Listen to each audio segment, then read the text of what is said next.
Oh, let's hit the button. Boom. Now we're live on Actually, we're live on YouTube. And I hit the button here. And we should be live on Instagram.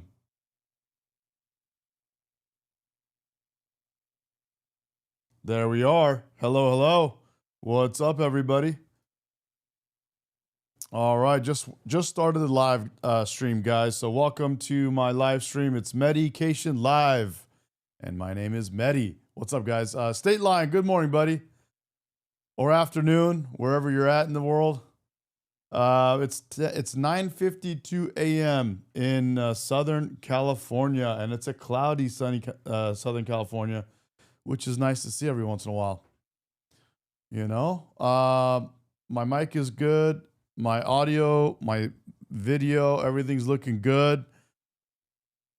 Okay, we got White House about to get a press briefing. We're waiting for that to start up. So while I wait for this to start up right here, so we got our lovely Carolyn Levitt that's going to pop up here. Let's see, where is she at, bro? Where is Carolyn? Here is Carolyn right here. So our lovely Carolyn Levitt is going to be live pretty soon, giving us a press briefing from the White House. So we're waiting for that because there's just so many things going on that we're all curious about. And State Line in the chat says, for living in Illinois, it sure is getting cold. Maybe hell is freezing over. Jeez, man. It's what, October 23rd? And Illinois is... it's known for being cold, bro. But I guess it's super cold, huh? Jeez. Anyway, we're waiting for our beautiful Carolyn Levitt, who is even more beautiful when she's on the podium talking to the press and giving them the old 1-2. So we're going to wait for Carolyn Levitt to pop up there on the podium and start talking to us live like she always does. And until then, though, we're going to look at what Trump did yesterday. This was live yesterday, guys. Let's check it out. Well, thank you very much. It's an honor to have a friend of mine, a very good friend of mine. We've become friends, actually, through the trials and tribulations of everything. Mark Rutte, Secretary General of NATO. State Line in chat says, it's hitting us a little later than usual. We've gotten snow on quite a few Halloweens. Dang, okay. All right. What's up, Tamara? What's up? Highly respected. Every country, almost every country in Europe. I think you can almost take away the almost pretty soon. But they all have great respect for the leader, and he is the leader. And we've had some very good discussions today, and things are going along pretty well as regarding Ukraine, Russia. We thought it would be a little bit easier. That's turned out to be tougher than the Middle East. The Middle East was supposed to be the tough one, and we've solved that puzzle. But this one will get solved also. So I want to just say it's an honor to. Laura on Instagram, Shore Girl says no sound. I think the sound is fine. State Line, can you hear my sound? And also, guys, if you're on Instagram and you want to jump in our chat, just know that if you go over to YouTube, the chat in YouTube is where there's all the action happening. That's what you're seeing on your screen there in the chat. Have you, Mark. Thank you very much. The link is in my bio. It's better if you go to your YouTube app and search for Medication Live. Here's my YouTube. Just search for you have to do it like this, or else you won't find it. That's the handle on YouTube right there. Thank you so much for hosting again. And we were texting, I think it was on the day when you were in Israel and in Egypt, this tremendous success you had under your leadership, bringing peace to the Middle East. And then we texted each other and said, and the next big thing has to be Ukraine, Russia. And I want to help, NATO wants to help, my colleagues want to help to basically deliver on your vision of peace in Ukraine. And I really want to thank you for everything you're doing, including breaking the deadlock with Putin, starting the dialogue in February when you came in as president in January, but also for everything you did with NATO. The fact that we are now at this 5%, the huge success in The Hague at the NATO summit, the fact that Europeans are also stepping up when it comes to Ukraine, basically the weapons from the US being delivered to Ukraine, paid for by allies, and the Europeans coming together to discuss how can we sustain Ukraine post the peace deal. All of this is evidence of your leadership of pushing the Europeans and the Canadians to do more, to deliver, and to equalize in spending with the US. So on all of this, and today we will talk more on how we can really bring Ukraine to the next phase and get this terrible war, and all the bloodshed ended. And as you know, we are going to be making a big trip next week. Some of you are going with us. We'll be going to Malaysia, South Korea, and Japan. In South Korea, I'll be meeting with President Xi of China. We'll have a pretty long meeting scheduled. We can work out a lot of our questions and our doubts and our tremendous assets together. So we look forward to that. I think something will work out. We have a very good relationship. That'll be a big one. We canceled the meeting with President Putin. It didn't feel right to me. It didn't feel like we were going to get to the place we have to get, so I canceled it. But we'll do it in the future. But next week we'll be with many of you in those locations that I told you. Then it's back to Washington. So thank you very much, everybody. Yeah, please. Mr. President, can you tell us a little bit about why you're elevating sanctions against Russia right now? I just felt it was time. We've waited a long time. I thought that we'd go long before the Middle East. And Mark, as you know, we did the Middle East +7. So we did 7 different wars from Pakistan and India to so many. Azerbaijan, Armenia. Which they said was impossible to do. All these wars I did, and the one that we have left, we have one left. It'll be 9. We have one left, and I think we'll get that done too. I think we're on our way to getting it done. We have to. Please. Mr. President, do you have a timeline for when you think the story is going to be over because of your leadership? No, I don't have a timeline. You can't have in war. It's hard to have a timeline. You know, so many things happen in war. Go ahead. What about Tomahawk missiles? Putin is definitely afraid. The problem with the Tomahawk that a lot of people don't know, it'll take a minimum of 6 months, usually a year, to learn how to use them. They're highly complex. So the only way a Tomahawk is going to be shot is if we shot it, and we're not going to do that. But there is a tremendous learning curve with the Tomahawk. It's a very powerful weapon, very accurate weapon, and maybe that's what makes it so complex. But it will take a year. It takes a year of intense training to learn how to use it. And we know how to use it, and we're not going to be teaching other people. It's too far out into the future. Yes, Mr. President. Yes, I saw, Mr. President, that you said as recently as yesterday that you still believe that Putin wants to end the war. Yeah, and today I do. You took this step to ratchet the sanctions and put more pressure on him. What else are you going to do to encourage him to get there, or can you explain why you do believe he wants peace? Yeah, it's a good question. Today is a very big day in terms of what we're doing. Look, these are tremendous sanctions. These are very big. Those are against their 2 big oil companies, and we hope that they won't be on for long. We hope that the war will be settled. We just answered having to do with the various forms of missiles and everything else that we're looking at, but we don't think that's going to be necessary. We would like to see them just take the line that has been formed over quite a long period of guys, we got White House press briefing happening any minute now live. So we got Carolyn Levitt about to pop up. So I'm waiting for that. It's about to happen any second. They're setting it up, looking at the mic checks, doing all that stuff. So we're doing that. And then what's up, Clay? What's up, Invalid? Username, work firsthand with Tomahawks. They're unbelievably cool. Love to know more about that. Tamara says, you've never said my name right. Tamara, Tamara, Kamala.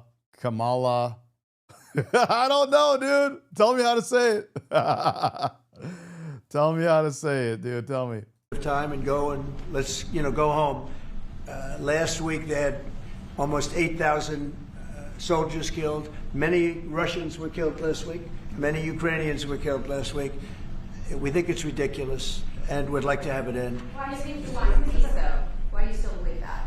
I think they want peace. I think they both want peace at this point. It's been, it's almost 4 years. You're going into 4 years. And if I were president, it never would have started. But yeah, it's time. Mr. President, on the shutdown, will you plan to meet with Democrats before you head to Asia? And if not, why not meet with the Democrats? Well, I think it's a shame that it's shut down because we have the greatest economy, as you were saying before. We have the greatest economy in the world right now, by far, the United States. We have almost 18, now it was 17, now it's $18 trillion being poured into our country, and it's no time for shutdowns. I don't think it's affecting what we're doing, but Tamara? it's too bad for a lot of people. We have a lot of good people that aren't working right now that should be, and it's because the Democrats want to try and renegotiate a deal that they had negotiated. They want $1.5 trillion given to illegal immigrants who came into the country, and it's going to hurt the health care of citizens of our country that have been paying into it, that have been working hard for it, that really deserve it. So we're never going to do that. It's not going to happen. And I will tell you, there are a lot of good Democrats that really want to make a deal. And I think all we need is 5 Democrats because we have a great support on the Republican side. So I think we need 5 Democrats, and there are a lot of them that want to make a deal. So I think at some point, common sense will prevail. Yeah, go ahead, you can finish up. On the drug boat strike, the Eastern Pacific, Yeah. can you explain to us what that was about, how it was conducted? Yeah, sure. Well, they had one today in the Pacific. And the way I look at it every time I look, because it is violent, and it is it's amazing that the weaponry, every I got it. Tamara. Hell yeah. There we go. They have these boats that go 45, 50 miles an hour in the water. And There we go. when you look at the accuracy and the power, look, we have the greatest military in the world. We have the greatest weapons in the world. And you see a little bit of it there. One shot, everyone dead center. And the only way you can't feel bad about it is you realize that you won't feel badly about it, is you realize that every time you see that happen, you're saving 25,000 American lives. Every one of those boats that gets knocked out is saving 25,000 American lives, not to mention the torn up families all over the country. And whenever I see that, I say to myself, I just saved 25,000 lives. I will say that there are very few boats traveling on the water right now. Actually, that includes fishing boats, that includes any other kind of boat. But there are very few boats traveling on the water. So now they'll come in by land to a lesser extent, and they will be hit on land also. What's up, Bart? What's up, Nate? Welcome back, bro. Good to have you, man. Talking about lockdown. Troy, I did not fall off the coconut tree. Go ahead, in the back, please. Oh, good old Kamala. Legal authority if they do come. Yes, we do. We have legal authority, right? We're allowed to do that. And if we do by land, we may go back to Congress. But we have, this is a national security problem. They killed 300,000 Again, guys, we're waiting for this White House briefing right here that's going to go down any minute. people last year. These drugs coming in. They killed 300,000 Americans last year, and that gives you legal authority. We have a national security, really, I will say this, when you Yes, you're right, State Line. I forgot to change my chat to live chat, so it's now on live chat, not top chat. look at the people we're dealing with, and we know them. We know the people coming in. We know the boats. We know everything else. Good call, bro. Thank you. We're allowed to do it. It's in international waters. If we don't do it, we're going to lose hundreds of thousands of people. Now, they'll be coming in by land a little bit more because they're not coming in by boat anymore. There are no boats in the water. There are no more boats. We know the boat almost immediately. You know, it's pretty unusual when you see somebody with a fishing rod and 5 engines on the back of the boat. You know, you don't need that to go fishing. Wait. And we will hit them very hard when they come in by land. And they haven't experienced that yet, but now we're totally prepared to do that. We'll probably go back to Congress and explain exactly what we're doing when we come to the land. We don't have to do that, but I think, Marco, I'd like to do that. You may respond to that if you want. Yeah, well, I mean, the question is, bottom line, these are drug boats. If people want to stop seeing drug boats blow up, stop sending drugs to the United States. Does it matter if it's in the United Sounds pretty simple to me. If you don't want to see drug boats blowing up, then stop sending drug boats, bro. States? Well, these are all. It's not very hard.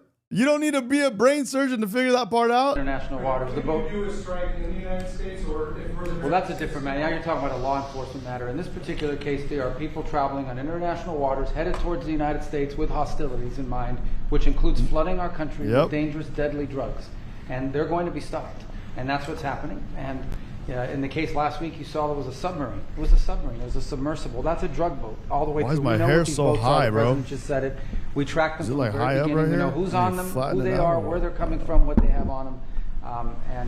If you're running drug boats, you're in grave danger. And drug usage If you're running drug boats, you're in grave danger. Pretty straightforward, bro. is way down, and drug usage coming from the sea, they call it ocean drugs, a little term that they use, the ocean drugs, is very close to non-existent right now. I wouldn't want to be in one of those boats heading away. You know, they're driving happily to destroy the lives of people, and they end up, that's the end of them. So the ocean drugs and the sea drugs, drugs by sea they call it also, that's almost down to nothing, as you can imagine. Love it. So they Love continue to come in by land at a little bit less because they see something is going to happen. They don't like it. They see something, and they're right. Something very serious is going to happen. The equivalent of what's happening by sea. And we're going to Congress just to tell them what we're doing, just to keep them informed. We have to do it for national security. We have to do it to save lives. It's what we voted for, Mr. President. Thank you, sir. Secretary Bessent said that Vladimir Putin had not been honest and forthright in his talks with you. Just wondering if you could tell us a little bit more about your feelings about that, and also, if I may, to Mimir Rutte, just your thoughts on whether Ukraine should get tomahawks. Thank you. Well, I think that in terms of honesty, the only thing I can say is every time I speak with Vladimir, I have good conversations, and then they don't go anywhere. They just don't go anywhere. So in that sense, but no, look, he's fighting a war. He's in a war. That's two very competent sides, and that's the way war is. You never know with war, but I would say that it's time to make a deal. A lot of people are dying. You know, they're not Americans, but they're people. They're souls, and they're dying by the thousands, worst since World War II, and we really should stop it. And to your other question, yes. Please. Sorry, to your other question, this has been consistent from this president when we first met again after your re-election in Mar-a-Lago in November. You said we have to stop the killing. This is close to your heart, and this is your vision. That's why this war needs to end. When it comes to tomahawks or whatever system, it's up to individual nations to decide whatever they want to supply to Ukraine. NATO doesn't take a position, but I can assure you this. When the president called me in July and said we want to again send weapons into Ukraine, paid for by our allies, the Canadians and the Europeans, that was an important moment. And that is now taking place, and the ambassador, myself, we're working hard at this. Dude, he sounds like my buddy, my really good friend from the Netherlands, man. He sounds just like him. What's up, Candy? Hello, hello. Welcome back. Already a couple of $1 billion of weaponry into Ukraine from the US, paid for by allies. So I'm not going to comment on the tomahawks, but when it comes to the US and all the support for Ukraine, it is there and it is close to the president's heart, and I know this. I will say this, and you know, Mark can say it better than anybody. The European nations and Canada have really pulled together, and it's beyond even that. I mean, it's really beyond that. I was with the Australians, the New Zealanders, Japan. They all. If you want to really add them up, we could really add them up. But NATO, basically, European and Canada, and a lot of other nations, they've really band together. They are not happy about what's happening with Russia and Ukraine. They're not happy at all. Neither am I. Mr. President. Jeff? Sir, just changing this topic slightly, I see you've got the model of the White House and the ballroom. Many people were surprised the entire East Wing is being demolished, because you had said initially that the ballroom would just touch or would not. Well, certain areas are certain areas are being left. We determined that after really a tremendous amount of study with some of the best architects in the world, we determined that really knocking it down, trying to use a little section. You know, the East Wing was not much. There was not much left from the original. It was over the course of 100 years, it was changed. The columns were removed, and it was a much different building. Then a story was added on in 1948, 1949. There was a story added on, which was not particularly nice. And the building was very, very much changed from what it was. You see so many posts of people on the left crying about him doing construction on the White House, bro. And then you show that they showed the one little tiny section where he's doing the surgery, the construction and the demolition, and then they show the people on the right take that and they show the actual zoomed out picture, and you see it's like this little facade on the front of one of the buildings on the edge, where the whole White House is on the other side and all this other stuff is everywhere else, and you can't help but laugh. Was originally, it was never thought of as being much. It was a very small building, and rather than allowing that to hurt a very expensive, beautiful building that, frankly, they've been after for years, you have that. I brought these along so people could see, but it's, you know, there's a relative. Hell yeah, bro. We got some show and tell, baby. Let's go. Nobody's actually seen anything quite like it. I think it'll be one of the great ballrooms anywhere in the world. It's about $300 million. It's set to do many, many things, including meetings of foreign leaders, including the honoring of foreign leaders. You can see this. This is a plan. If it's got tables so that you honor a foreign leader, we have a proper space. Right now, we have a space that with tables holds about 79 people. And this is a proper kind of a thing. Now, what the White House was doing, as you know, is they were putting tents out on the lawn. This is an interior shot of the ballroom. I think there'll be nothing like it. And it's being paid for 100% by me and some friends of mine, donors to it. The government's paying absolutely nothing. We're also working with the military on it because they want to make sure everything's perfect, and the military is very much involved in this. Dude, Hillary Clinton literally took White House furniture home. And let's not talk about what Bill Clinton was doing in the White House. They want to make sure everything is absolutely beautiful. You can see the kind of interiors that we're talking about. That's an interior of the ballroom, and it's the highest level. And you see it goes beautifully with the White House. I mean, the mix is beautiful. So over the years, many presidents have made changes. This obviously would be the biggest change, but this was something they've wanted for at least 150 years. Many of you have gone to the events where they had, as an example, President Xi, or they had, you know, a leader of one of the countries, including the king and the queen from your favorite country. Absolutely. Frankly. But where they'd be honored, and they'd be in a tent out on the lawn, and it would rain, and it was a disaster. Brian's shaking his head. You know what I'm talking about. And so I thought I'd bring this out because this is going to be probably the finest ballroom ever built, and we're doing it no cost to the country. It's being put, the money's being put in by me and donors, very great patriots actually. And the spirit on the building of it is amazing. We are using little sections of footings and various other things, but that's sort of irrelevant. In order to do it properly, we had to take down the existing structure. The way it was shown, it looked like we were touching the White House. We don't touch the White House. That's a bridge, a glass bridge, going from the White House to the ballroom. Then you get into the lobby of the ballroom, and then you go into the magnificent, the main room. And it's something that has gotten incredible reviews. And I'm looking forward to it, man. I wonder how fast they can get that done. I just want a quick follow-up on that question. Your response to people who say that you haven't been transparent enough about this. I haven't been transparent? That some of your critics feel it should have gone for I've shown this to everybody that would listen. Third-rate reporters. Dude, for someone to say Trump is not transparent is ludicrous. It's just absolutely nuts. The president that talks to us so much that people are like, man, when is he going to stop talking to us?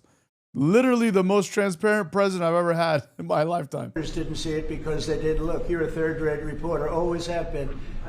So third-rate reporters didn't look, but anybody that asked, these pictures have been in newspapers.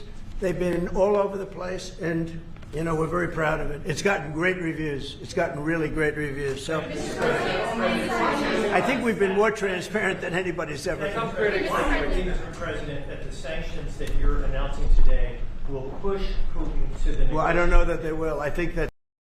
Hell yeah. Tim says, yeah, is transparent, but he's also the biggest dick we've ever had to something. Had to. Oh. You say you call people like him a dick. I say he's not afraid to speak his mind and say what's needed to say, and he's not afraid to offend people. And offense, as our buddy Elmo always says, offense is not given, it's taken. If you choose to take what people say as offense and you choose to get your little tiny feelings hurt like a beta, then that's up to you, buddy. The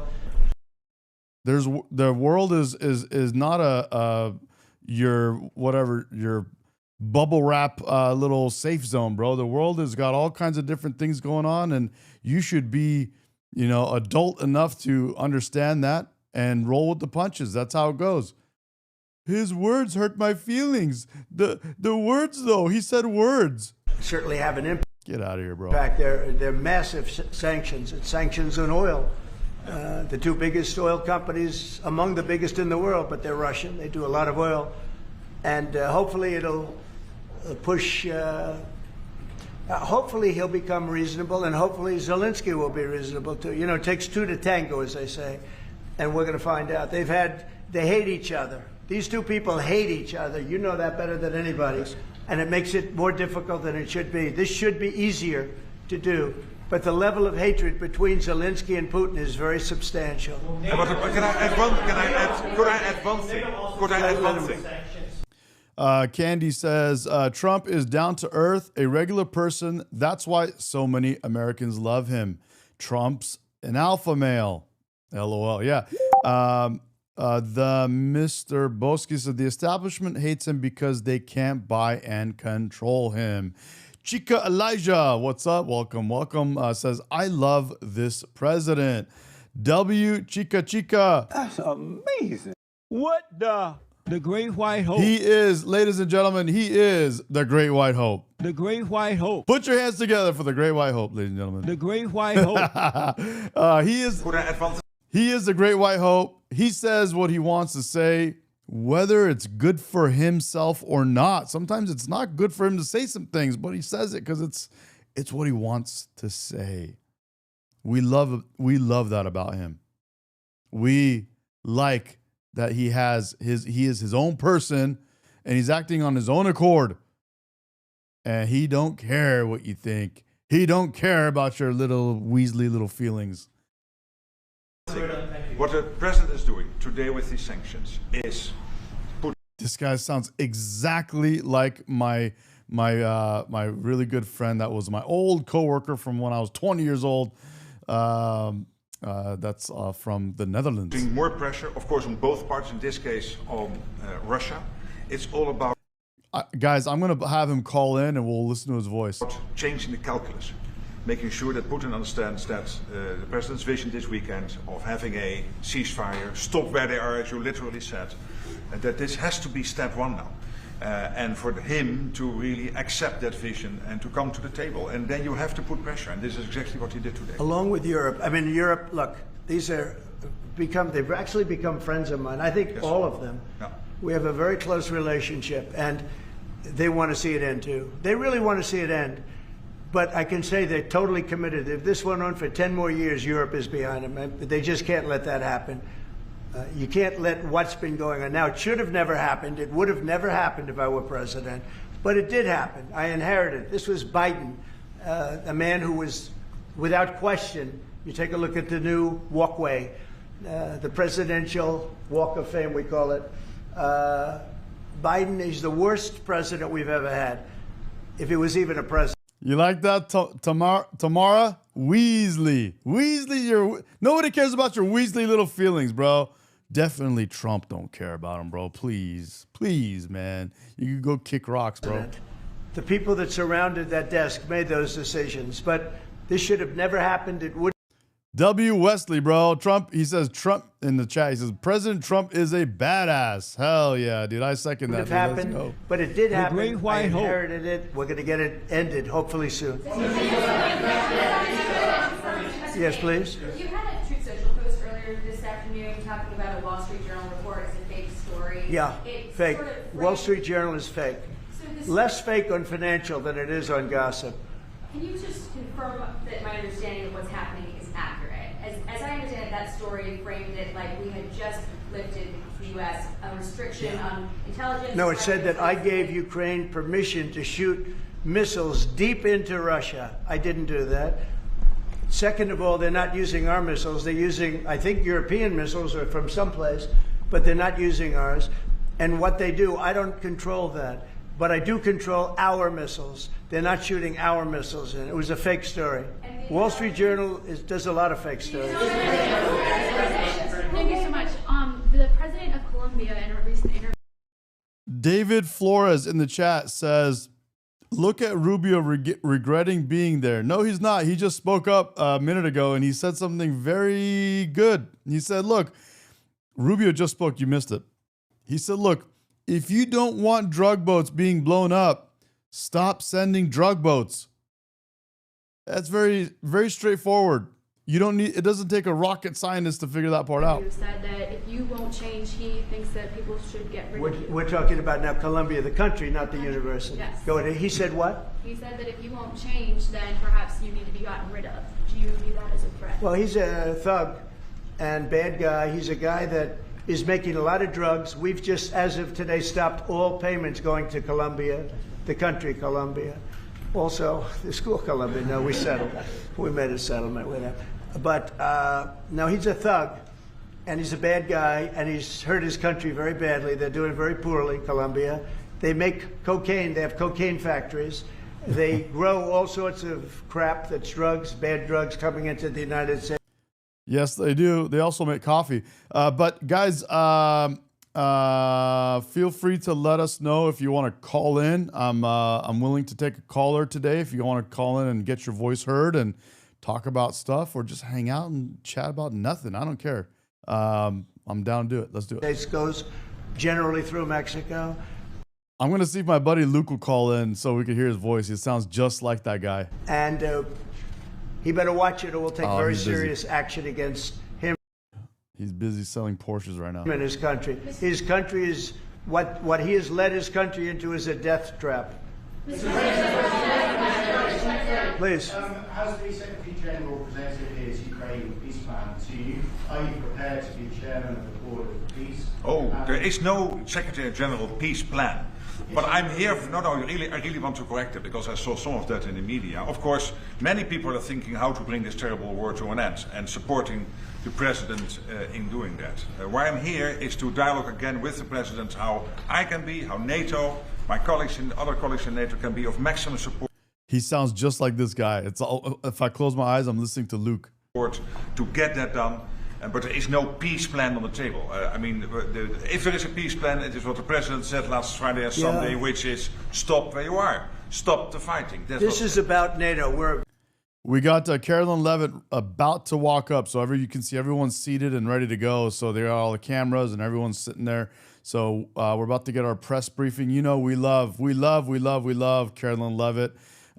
She is wonderful on the at the podium, and of course she's also lovely in person. We have a beautiful little. Where is this? Here we go. Here's Carolyn Levitt, guys. If you're wondering, this is what she looks like, but she's even more beautiful when she's in front of the podium speaking to the press because she handles it so well. But here she is. We're going to have her here soon, guys. Here we go. Very proud member of NATO. We have a great relationship with the countries of NATO. I think made much better by our visit a few months ago when they agreed to 5% instead of 2% of GDP. That was a big W. Suzanne George says we love her. We love her. Hell yeah. That's a lie. Oh, oops, I hit the wrong button. Uh-oh. That's amazing. They're too close to each other. I need to move these buttons around. That's amazing. We love her, dude. She's amazing. She's amazing. She's so awesome to watch when she talks to the press, man. I love it. That was a complete night and day from the prior press secretary. Session that 2 years ago nobody. That's amazing. They would have said even a year ago. Even 9 months ago, before you were elected. Yeah, they would have said that's not possible.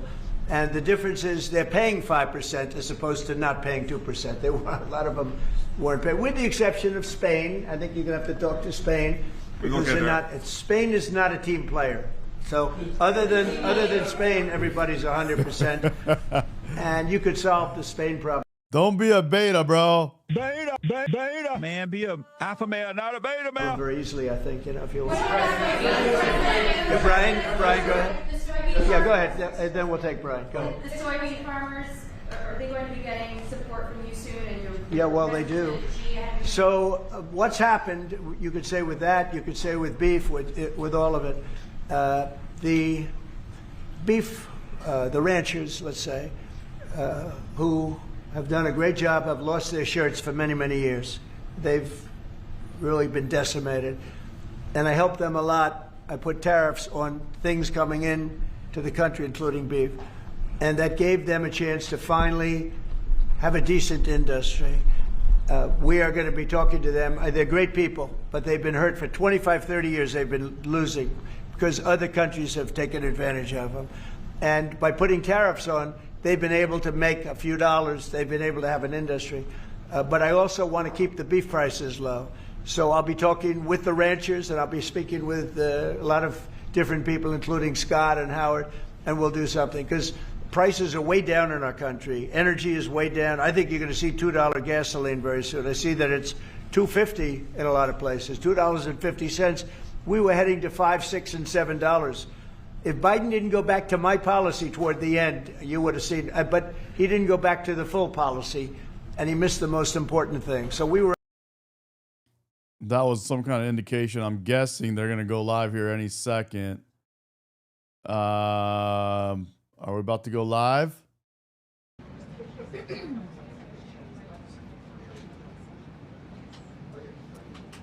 I got Trump on pause, so we're good. But are we about to go live right now? Let's do this.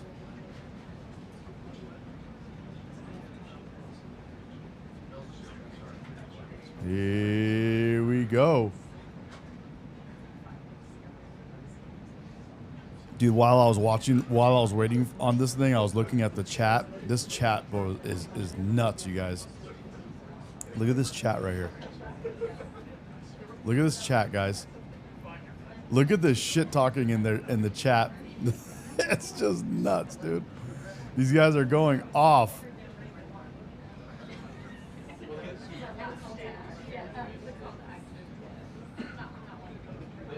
Look at their chat, bro. Look at this chat. This is the chat for the press briefing that we're about to watch with Carolyn Levitt. Just look at this.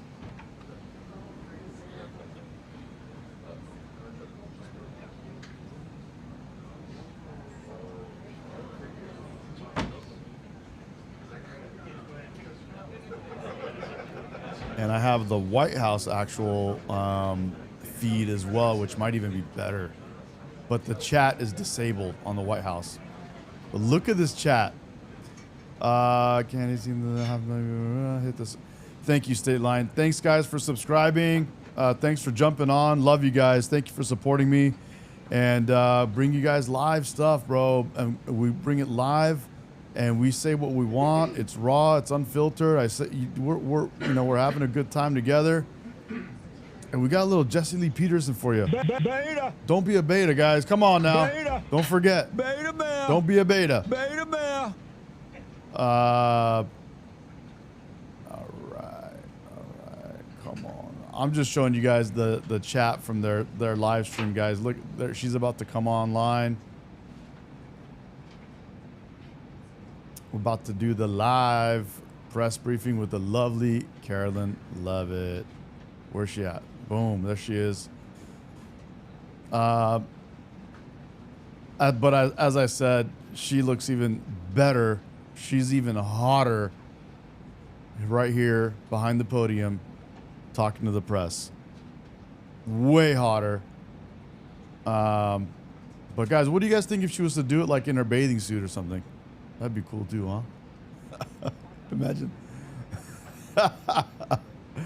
How about Mary Margaret Olahan, who is actually most like 99% chance she's in that press briefing room and will ask some questions.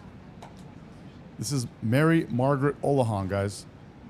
And then for the ladies, what do you guys think about Pete Hegseth? For the ladies. Or am I enough? You don't need any more, right? I'm good, right? You don't need any more than. I'm just kidding. Pete Hexeth, we got another one, ladies. Josh Hawley. How about Barron Trump for the younger ladies? How about for the older ladies? RFK. Dang.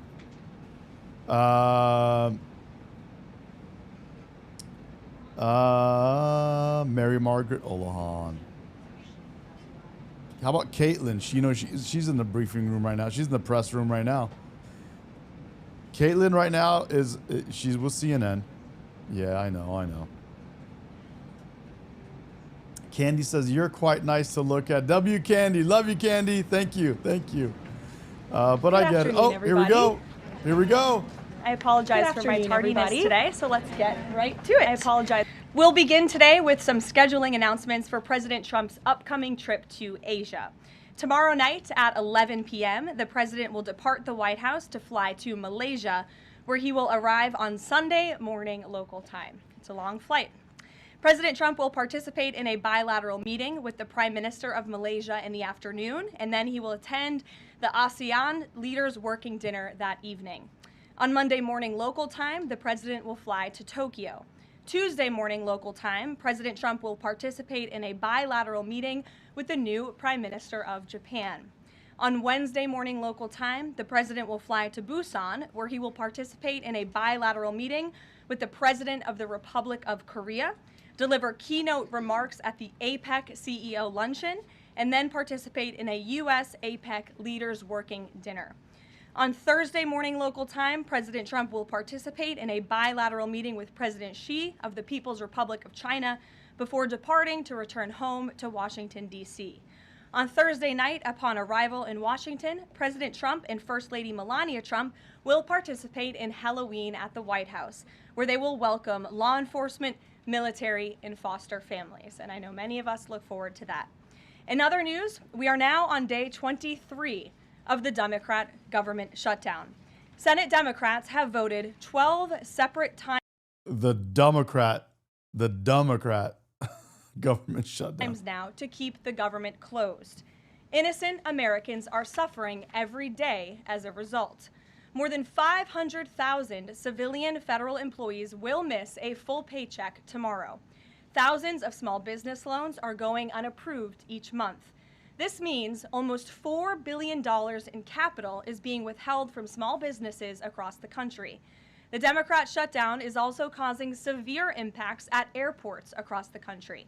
In one single day this week, the FAA had to issue ground stops impacting flights at Houston's George Bush Intercontinental Airport and Hobby Airport. 13,000 air traffic controllers who ensure that we all fly safely are continuing to work without pay. This is egregious and truly sad. Some of them are reportedly being forced to turn to driving for Uber and taking on other second jobs to make ends meet as the Democrats continue to shut down the government. Pilots are calling on Democrats to end this dangerous political game. The president of the Southwest Airlines Pilot Association called for the clean continuing resolution to be passed, saying, quote, "Our air traffic controllers and the broader air traffic system are already operating under immense pressure. A government shutdown only compounds that stress and threatens the efficiency of our skies." The Airline Pilots Association International, which represents more than 80,000 pilots, is sounding the alarm as well. They said this shutdown is undermining our system's safety. Resources are stretched thin, negotiations are delayed, and strain grows daily. With the Thanksgiving holiday approaching, we are nearing the busiest travel period of the entire year, when millions of Americans will go to airports to spend time with their loved ones. Let us be very clear from the White House today. We have a hater. Aloha Kitty says, "Shut up, loser Levitt." Aloha Kitty, are you a little jealous there? Dang. If the Democrats continue to keep the government closed, we fear there will be significant flight delays, disruptions, and cancellations in major airports across the country this holiday season. If Democrats continue to shut down the government, they will also be shutting down American air travel. Yep. American air travel, guys, they're affecting like a lot of different industries doing this. Peter Dimitri Reader, he says, what an upgrade from the previous press secretary. Completely agree, buddy. The White House is in constant communication with the air traffic controllers, with the airline associations, and with them, we urge Democrats to please pass the continuing resolution so we can just end this madness and this chaos and reopen the government. These are very avoidable consequences. The unnecessary pain, unfortunately, does not end there. Funding for the Supplemental Nutrition Assistance Program known as SNAP, which provides food benefits to low-income families, is beginning to lapse this week in some states.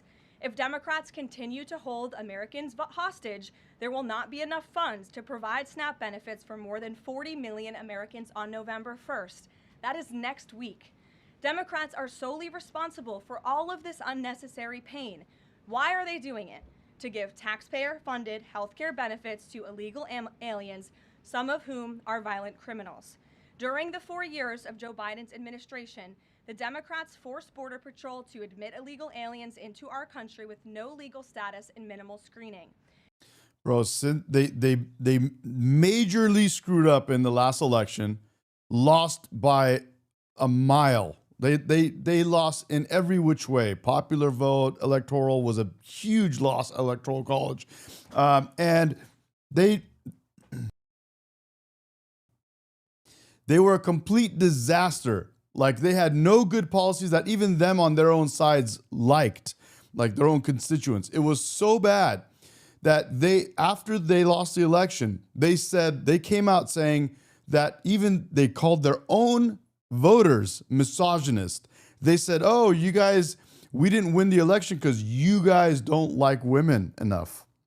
Imagine. They called their own side racist, misogynist, every ism and ists they could imagine. They pointed at their own people. They blamed their loss on everyone else but themselves. And they have not changed their tune till this day. They are still running around trying to do the most for illegals at the cost of their own U.S. citizens. A significant number of these individuals are the worst of the worst criminals: rapists, pedophiles, murderers, and even members of the terrorist watch list. Despite having no legal status, paroled aliens were able to file for work authorization, receive Social Security numbers, and access other benefits like Medicaid that are meant for Americans. Since I've found many in this room to repeatedly deny the reality that Democrats gave Medicaid benefits to illegals, and they continue to seek to do just that, I've brought a few verified examples for you today. These are examples of some of the illegals who received Medicaid benefits under President Biden's leadership, and this is what Democrats are wanting to do. This is why they are continuing to keep the government closed. An illegal alien from Laos was arrested for murder, robbery, and felony possession. We lose our leverage. This is pure partisan games. A senior Democrat aide said the party will not end the shutdown, quote, short of they are continuing to keep the government closed. An illegal alien from Laos was arrested for murder, robbery, and felony possession of a firearm. An illegal alien from Guatemala who was arrested for rape and burglary. An illegal alien from El Salvador who was arrested for strangulation. Oh, but it's not showing us the actual images. So we're going to go back here. An illegal alien from El Salvador who was arrested for, this is why they are continuing to keep the government closed. An illegal alien from Laos was arrested for murder, robbery, and felony possession of a firearm. An illegal alien from Guatemala who was arrested for rape and burglary. An illegal alien from El Salvador who was arrested for strangulation, DUI, and burglary. An illegal alien from Mexico who was arrested for attempted murder. The Democrats' open border policies allowed these threats into our country, and then they provided them with free health care.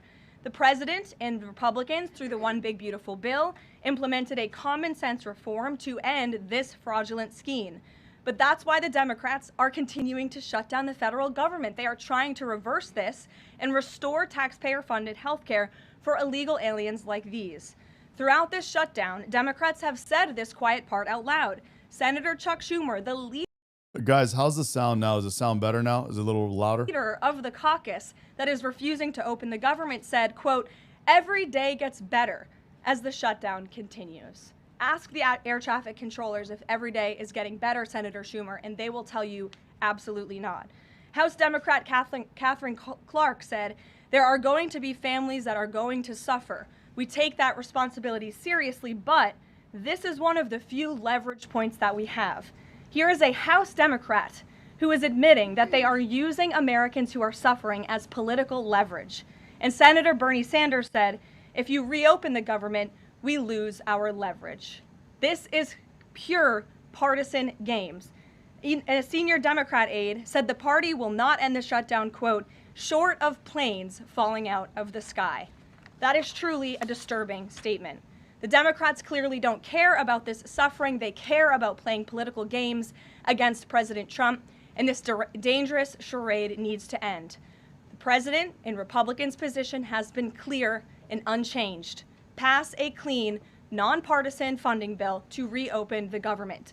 And then we can talk about all of the partisan issues that the Democrats wish to. If you're watching at home, we urge you to call your Democrat senators and tell them to put our country over their party and reopen the government today. Here in our new media seat, we have Brittany Gibson of Axios. Brittany, why don't you start us off for our Q&A today? Thank you for being here. Two questions, if I may, Caroline. First is, we understand that the president and Republicans will not negotiate on ACA extensions until the government reopens.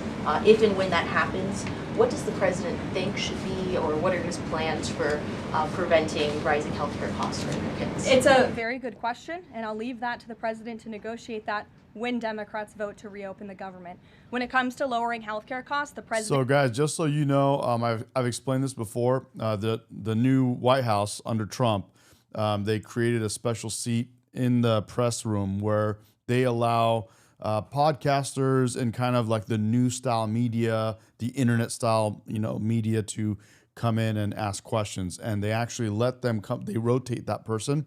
So it's not always the same company. And right now it's Axios. Every day it's a different person, and they actually let them be the first ones to start the conversation or ask the questions. That's what they did. Today it's Axios, which is actually a left-leaning media company, and that's who's asking the question now. Today, thank you for being here. Two questions, if I may, Caroline. First is... She's from Axios, guys. We understand that the president and Republicans will not negotiate on ACA extensions until the government reopens. If and when that happens, what does the president think should be, or what are his plans for preventing rising healthcare costs for Americans? It's a very good question, and I'll leave that to the president to negotiate that when Democrats vote to reopen the government. When it comes to lowering healthcare costs, the president is deeply committed to this. It's why he has spent so much time and effort negotiating with Big Pharma to lower the healthcare costs of prescription drugs. All of you have been in the Oval Office for multiple different announcements. We've had these most favored nations deals with these large pharmaceutical companies committing to lowering drug costs in this country. So it's something the president wants to do. And Brittany, one more point. I'll just point out the irony in Democrats holding the government and the American public hostage over a healthcare system that they created. In the chat, Jeff O'Donnell says, Axios is not left-leaning. They are fairly centrist. I am left, and I see them as leaning right. Well, maybe you're far left, Jeff, and to you it's not. But here is a easy Google search, buddy. Axios is generally considered a liberal-leaning news outlet, with a 2025 Pew Research Center study finding that its regular readers are particularly liberal and democratic. The outlet's style is characterized by its digital-first, concise, and data-driven approach to reporting on various subjects, including politics. Leaning liberal, according to Pew Research. Regulation. Thank you, but no thank you. DUI and burglary. I disagree. An illegal alien from Mexico who was arrested for attempted murder. The Democrats' open border policies allowed these threats into our country, and then they provided them with... The healthcare system was called Obamacare. Why? Because Democrats and President Obama implemented. Yeah, I don't know, Jeff. They're typically left-leaning, and so it's nice to see that the White House is doing what they're doing with bringing new types of media in there, and not just the typical mainstream media, the legacy media that's in that press briefing room right now. And it's also nice and refreshing to see that it's not just a one-sided thing. You know, they're bringing both sides, putting them in that seat, rotating them through that seat, and so it just shows that, dude, they're not here to try to, like, you know, be one-sided only. They're trying to do the right thing, not just their thing. You know? And Republicans have always said it's a broken system, yes, but they caused it, and now they want to shut down the government to fix it. We need to open the government, and then we can have these very important conversations about healthcare. And the second, on H-1Bs and foreign students, during the campaign, President Trump said he wanted to make it easier for foreign students to work at U.S. companies. This is a good visual. You can see from the podium where Carolyn's standing, in that big press briefing room, you have all the legacy media there. You see, you know, to your left, this lady, and here's Mary Margaret Olohan, guys. Look right here. This right here is Mary Margaret Olohan. She looks like this. That's her. This right here is her right here standing in the maroon top behind this girl with the light blue thing. And then here, if you look, is the new media style kind of the new person from Axios that is always rotating. A different person is there every time. Green card to every diploma, but the changes from several agencies now on H-1Bs are adding more obstacles to that. The administration is being sued over those changes. Can you explain the changes in the president's thinking on H-1Bs? Administration will fight these lawsuits in court. The president's main priority. You know what? I'm looking at chat. Brandon Stutz is correct. They also think Joe Rogan is far right. Again, it's the left being the left. If someone slightly disagrees with their perspective or point of view, or their logic goes against their logic in any way, or proves them wrong in their logic in any way, they're far right extremists. So now Joe Rogan is apparently this far right crazy extremist, you know, priority has coming always from the left. been to put American workers first, and also to strengthen our visa system. We know for far too long the Scorn, they do have streamers in there. They once in a while get streamers in there that are more popular than me, obviously. But I did apply, and I'm going to apply again. I will see if I can get in that hot seat, bro. That'd be so cool. Imagine your boy out there asking the first question from Miss Beautiful Carolyn Levitt. H-1B visa system has been spammed with fraud, basically, and that's driven down American wages. So the president wants to refine this system, which is part of the reason he implemented these new policies. These actions are lawful, they are necessary, and we'll continue to fight. Jeff says, no, we think Joe Rogan will agree with anything. No, he doesn't agree with anything. He agrees with common sense. He agrees with common sense. Here is an example. Here is an example right over here. Where are you at, Joe Rogan? Where are you at, buddy? Where are you at, Joe Rogan? Where is he at? Come on now. Come on now. Where is he at? I'll find him. I'll find him and I'll bring... Oh, there he is. With Kamala, the conversation that they had with Kamala Harris, where they edited the answers that she had to make it look more precise. 60 Minutes has a sterling reputation for investigative journalism. Are they wrong? But that's not investigative journalism if you change someone's answers. If you ask her a question and she comes with a rambling answer that doesn't make sense, and you edit that out and insert another answer to a different question that seems more cogent. Joe, you're walking down, you're walking down a dangerous path. Suing media has the impact of intimidating media. It's deceptive editing. Joe, so in deceptive editing, you give people a different perception of who this candidate is than reality. But you got to explain. But that's not objective journalism. I know, but that's campaigning for that person. But would you agree with that? I don't have those details. I don't know that I agree with your analysis of it. I don't know enough. I think that's universally accepted that that's what they did. The conversation. There you have it. Free health this battle in court.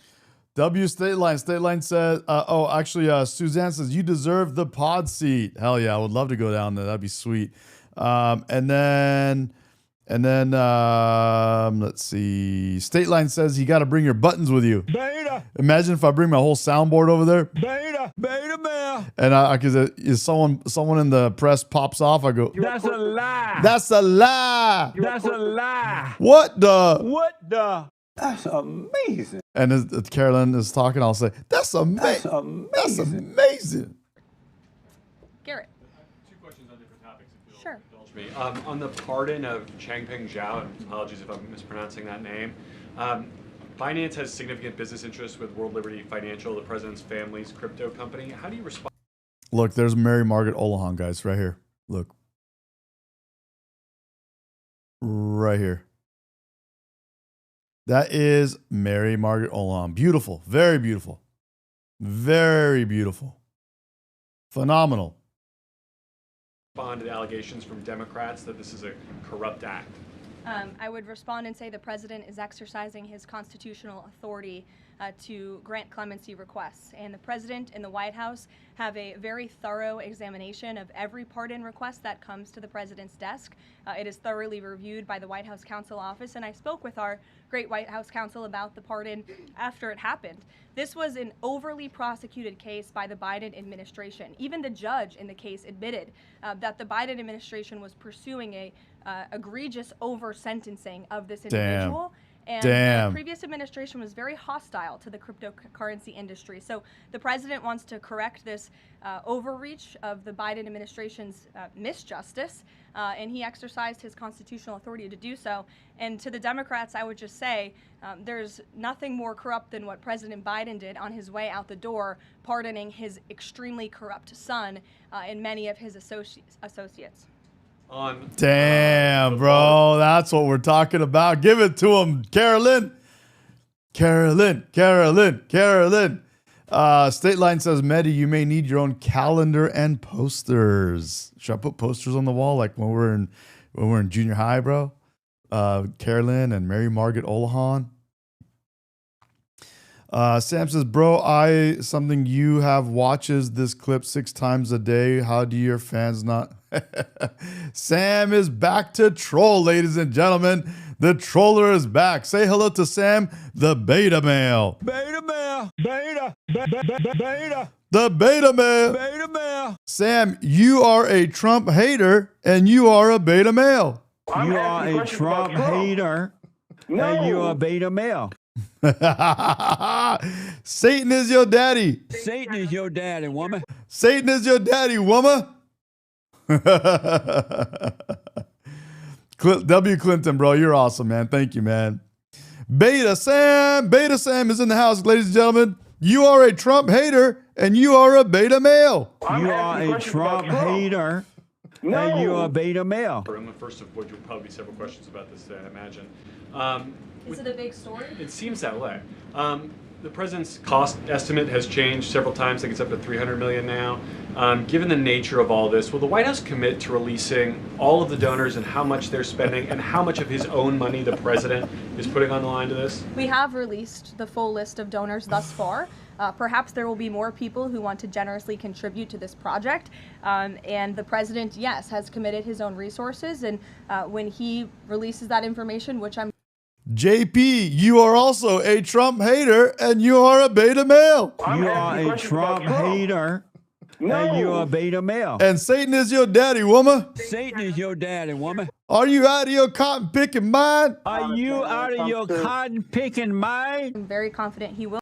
Trump is the great white hope. The great white hope. You will all see that. We'll see a dollar figure from the president. Yes, you will. And I would also just add the president has been incredibly transparent. I would reject any notion otherwise when it comes to this ballroom project. It's something he personally has obviously taken an interest into and has talked with all of you in this room many times about. You have seen the model in the Oval Office. Last night he showed that for you. But when this plan was presented and when these renderings, as soon as they were complete, the president directed me to come out here and to share them with all of you. I did an entire opening remarks about what this ballroom project was going to look like.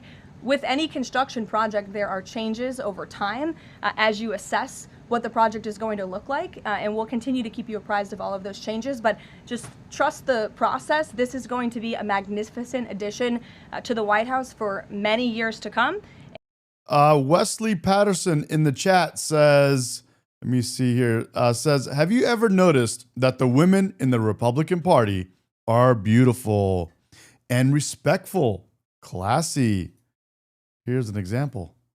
I don't even know if she's in the Republican Party, but but here's Carolyn. Respectful, classy, and everyone that represents the Democrat Party looks like they have just out of an insane asylum. There's lots of examples, bro. I don't even know where to start. And it's not costing the taxpayer. Yes. I just got to pull up the MSNBC lineup. There's anything. The president is privately funding this ballroom addition to the White House grounds. Jennifer. To follow up on that, one thing that's not in the president's model is the East Wing bunker, the president's emergency operations center. Can you say if his update, that $300 million, does that include the cost for upgrading that bunker? Look, like any security enhancements that are made on the White House grounds, those will be made and maintained by United States Secret Service. As for the cost of the ballroom and the construction itself, I can't look at this. Look at this. Look at the lefties losing it, bro. Lefties losing it, guys. Look at this. Kent Allen, another beta male. Beta male. Another beta male. Kent Allen says, bro, all the chicks in the Republican Party look fake as fuck and plastic. No, she doesn't look plastic or fake. And no, they don't look plastic and fake.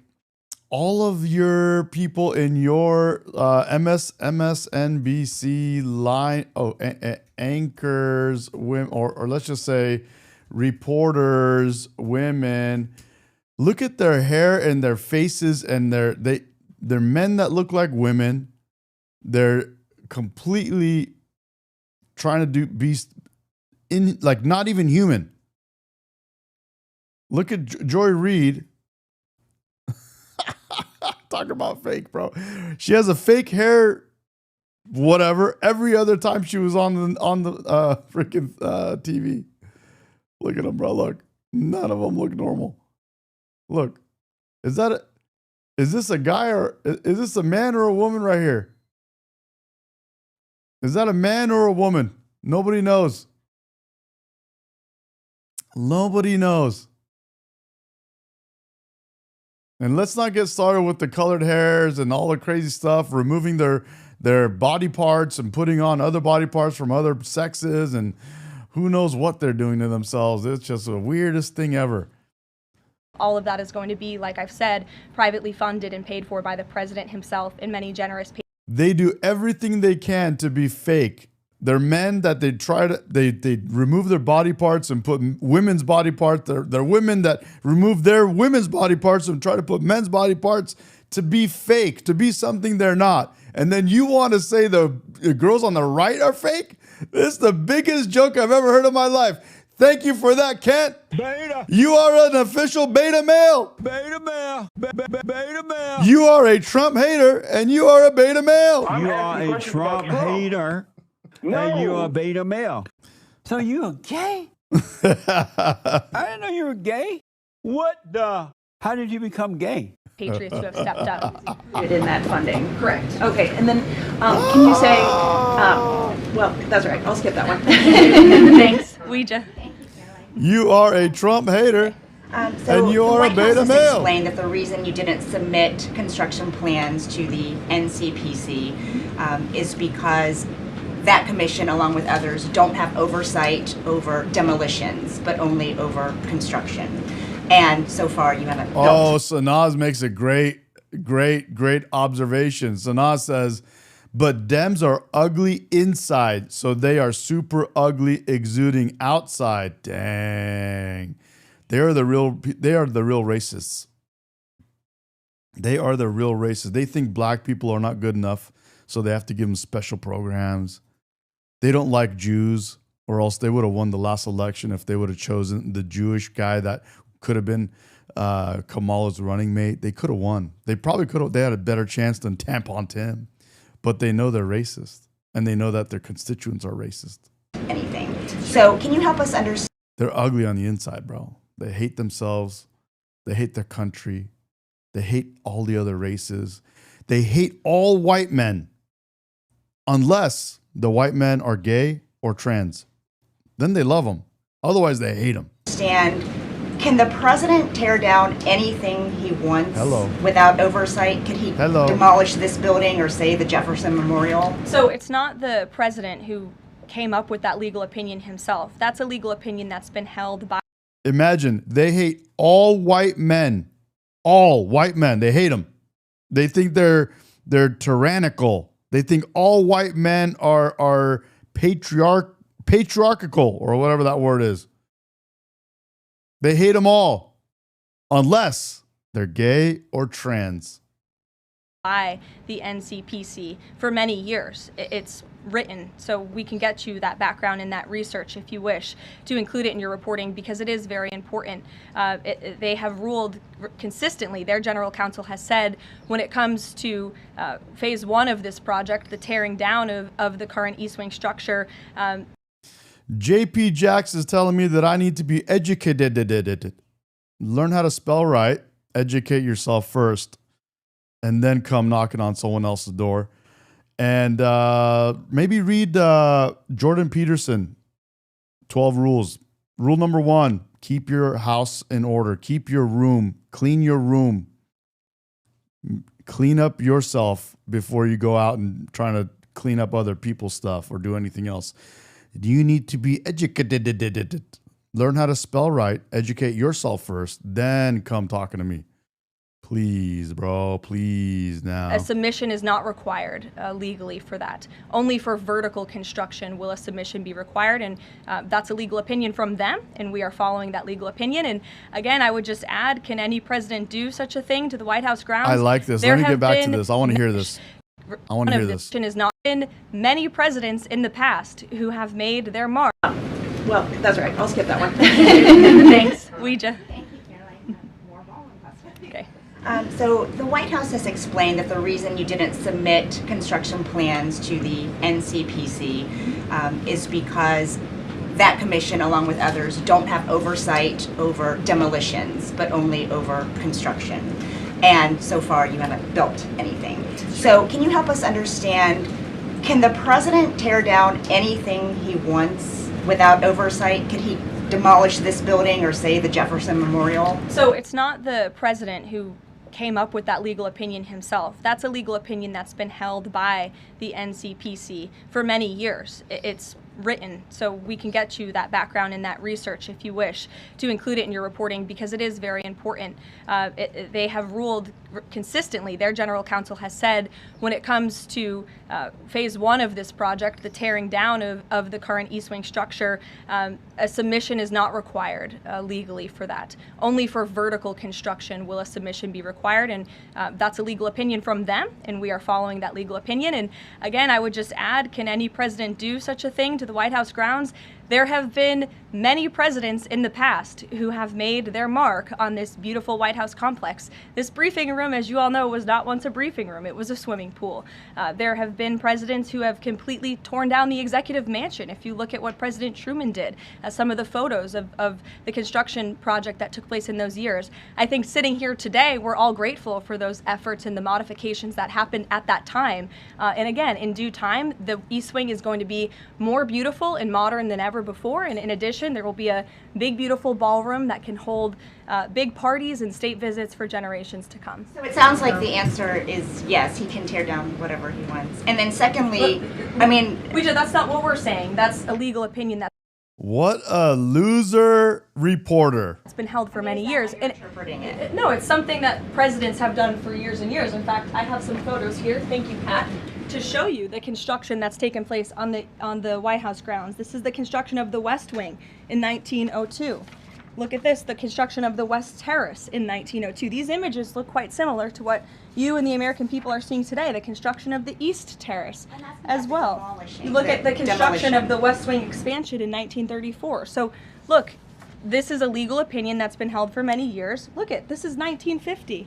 It looks a lot like what you were seeing She literally said the room that you're sitting in right now used to be a swimming pool that's now a press briefing room. I like the fact that they did that for the press briefing room. This is cool. Now that we have a solid president that gives good press briefs and actually comes out and talks, it's fantastic. Can he demolish anything he wants? What do you think without that oversight? rubble is? How did that rubble get there? Right, so I'm asking, and then back to the donors. Go ahead, Reagan. Many of them are. Two Reagan, questions. go ahead. One on immigration and another on Venezuela. It's being reported that the semi-truck driver suspected of killing 3 people in a DUI crash is an illegal immigrant who came in under the Biden administration.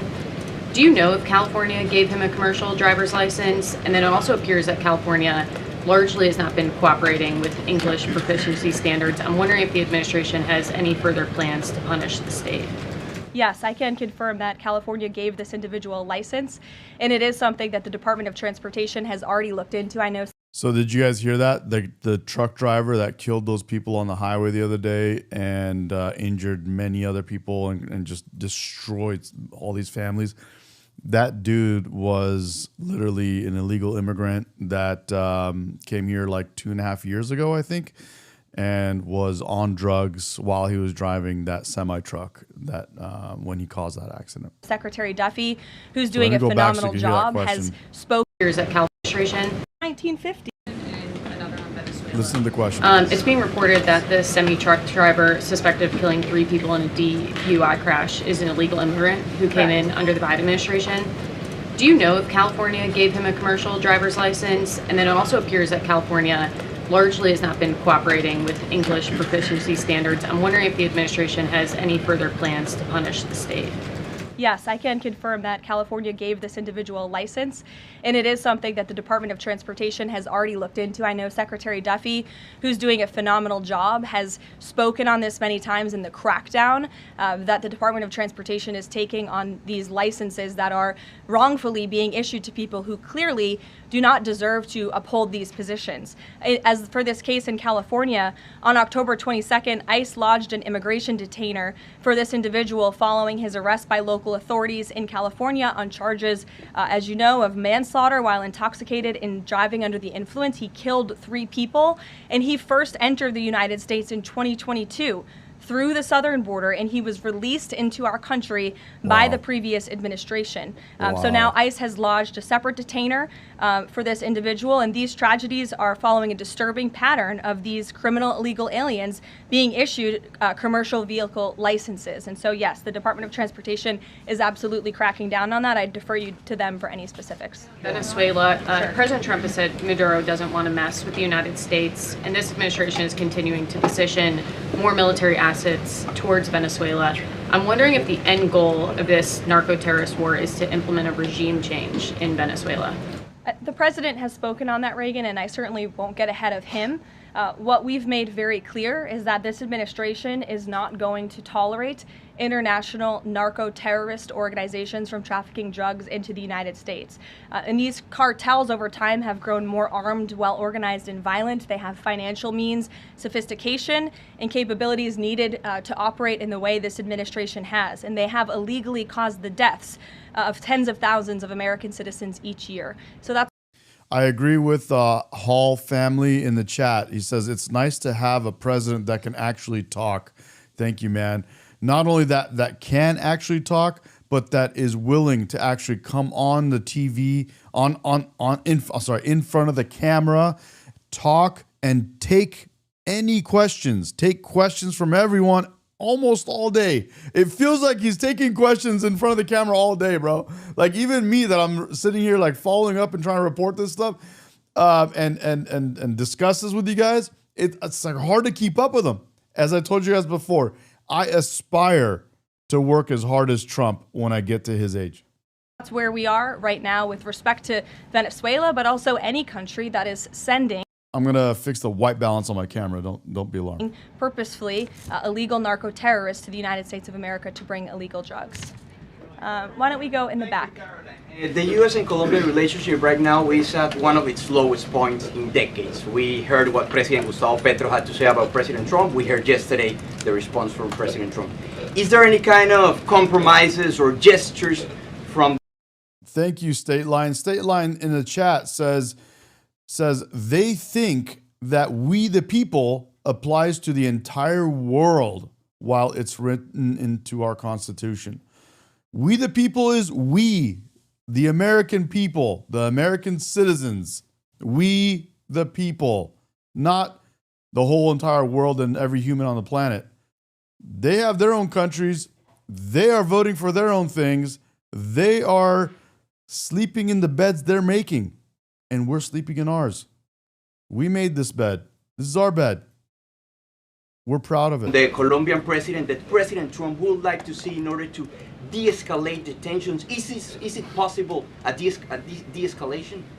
I don't think we're seeing de-escalation from the unhinged leader of Colombia right now, and I don't think the president, frankly, is interested in that at this point. He spoke on this yesterday, and I don't have anything to add to his comments. Go ahead. Yes. Thank you, Caroline. Thank you. Thank you. In addition to the ballroom and the Rose Garden I'm going patio, into the back. Sorry. Go ahead. W. Brandon says, Trump is batting one, but no president ever has. I'm simply pointing out if MAGA is a cult, it would be the first call that allows open criticism when necessary, unlike the Dems, who are party over everything. The Dems are party over everything, transgenders over everything, illegals over everything, criminals over everything, violence over everything, and I can keep going. in addition to the ballroom and the Rose Garden patio, is the president looking at any other renovations or significant kind of projects here at the White House? Not to my knowledge, no. But he's a builder at heart, clearly, and so his heart and his mind is always churning about how to improve things here on the White House grounds. But at this moment in time, of course, the ballroom is really the president's main priority. Kristen. Last week, President Trump announced that he had a productive call with Vladimir Putin. They scheduled a meeting in Hungary. Since then, he has canceled the meeting and he has imposed sanctions on Russian oil companies. Can you talk about what changed that led to this dramatic shift, or even just what occurred in the last week that got us from point A to point B? Sure. Look, the president has always made... Bro. Scott Norris, bro, I don't even know what this means, but it sounds funny. He says the left is the shithead crook bowel movement. That he would implement sanctions on Russia when he felt it was appropriate and necessary. And yesterday was that day.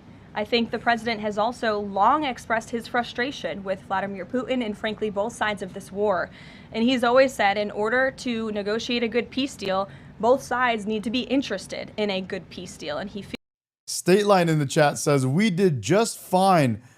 Let me go back down so you can see this. He says, we did just fine with migrant workers for decades. It's straight opportunism. How does contributing $100 billion per year in a $5.7 trillion economy added value? That's upside down from any financial standpoint. Guys, he says, and we can't sustain financing them. Feels as though, unfortunately, from the Russian side as of late, he has not seen enough interest and enough action in terms of moving the ball forward towards peace. And so a meeting between these two leaders is not completely off the table. I think the president and the entire administration hopes that one day that can happen again, but we want to make sure that there's a tangible, positive outcome out of that meeting, and that it's a good use of the president's time. Of course, he's traveling to Asia next week. He has a number of events coming up here on the home front as well. He's been incredibly busy, as you all know. You're all tired from covering him and his movements every day, and so we want to make sure it's a good use of the president's time, and the president doesn't want to waste his time, and he said that. All between the Secretary of State and Lavrov that led President Trump to believe that President Putin or the Russians did not want a peace deal. That was not the sole. Mick Chris is saying, do you think you will always be white enough for this white supremacist movement? What movement are you talking about? The Democratic movement? The Democratic white supremacist movement that thinks white people are supreme over everyone? That keep using these terms, white supremacy? You guys all on the Democratic side apparently think that white people are supreme, so you have to give other people special programs because they're not good enough for you? That's racist, and that's white supremacist, if you ask me. You know, keep calling out white people, saying they're more supreme and let's give special programs to people that are not white because they're not supreme. They're not as good as white people. You guys are the worst, bro. You guys are literally projecting your white supremacy mentality on the whole world. Sole reason, no. I think the Secretary Rubio felt that was actually a productive call. But again, the president wants to make sure that a meeting between himself and President Putin will be a good use of his time. What exactly led to President Trump not believing after his call on Thursday, where he said he did think he wanted peace and wanted a peace deal, to believing that Russia's were not? Again, the president wants to see action, not just talk. And I think the president is extremely motivated by the success of in the Middle East. Here we go. Brian doing the most in the chat. Brian in the chat. And who knows, maybe we'll have Brian call in if he wants to talk. Looks like he has a voice and he wants to speak. He says, I'm so sick of Trump and his bull. Let me see if maybe this is his voice. I am so sick of Trump and his bull. The white supremacists are obviously MAGA Republicans. Listen to Stephen Miller and his Nazi bullshit. Stop playing dumb, dude. There he goes. Brian is doing what all the Democrats do. They're removing the weight that these words carry. He's saying Nazi. He's saying white supremacist. Again, what? They're using the words Nazi. They're completely blowing these things out of proportion. They're completely going all the way nuts because they're far leftists. And they're calling people that want normal law and order Nazi. So now the word Nazi doesn't mean anything. You guys can use that word as much as you want. It doesn't mean anything. But here's another thing from Brian. Let's see. And Brian. Be careful. Oh, no, sorry. Where is it? You sound just as bad as these shills like Carolyn having their loyalty tested like lapdogs. Trump isn't going to crack an egg over your kibble, dude. Just know that once his third term comes around, you're out of it. You are a Trump hater, and you are a beta male. You are a Trump hater, and you are a beta male. Yeah, you can't argue with them, bro. They're so far gone. They're so far gone, bro. W. Scott, W. Tamara, Candy, love you guys. Hell yeah. Yep. Scott Norris, it's comical reading their dumb shit. 100% agree, man. This is so funny, bro. It's the highlight of my day, bro. The left are a bunch of hippies without the headbands. Yeah, they got the keffiyehs. They wore their Palestinian keffiyehs, bro. They dropped the headbands. They picked up keffiyehs. Yep. And Matthew makes a good point. He says, Miller, because this guy Brian just called Miller a Nazi, and it turns Matthew makes a point. Says Miller is Jewish. Bro, these guys are the biggest losers.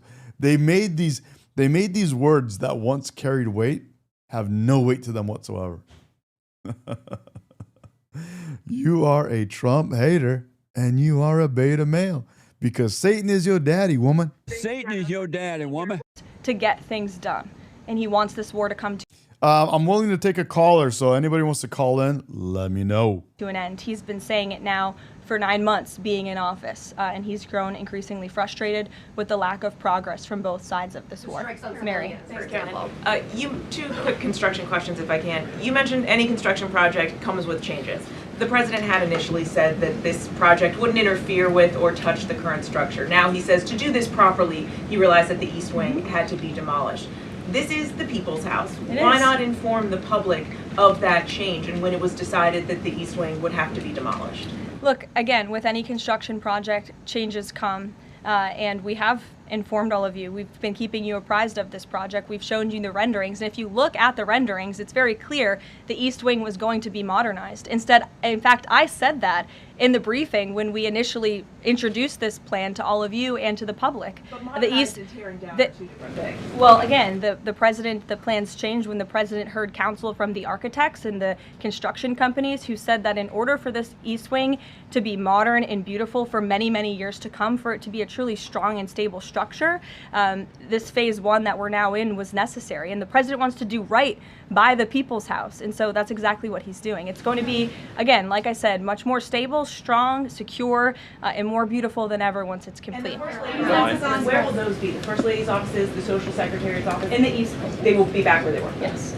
Perfect. Thank you. Cattle ranchers who supported the president's election have raised some concerns about plans to import beef from Argentina. How will the Trump administration support those farmers? Look, the president here. The funny thing is, these lefties losing it in the chat, like Brian and Lascivious, they're talking about throne and Trump and you're going to have to lick his Nazi boots and he's going to be some kind of ruler or whatever you guys are talking about. They're the same ones. These are the same people that wanted this guy in office. If we finally beat Medicare. Thank you, President Biden. President Trump.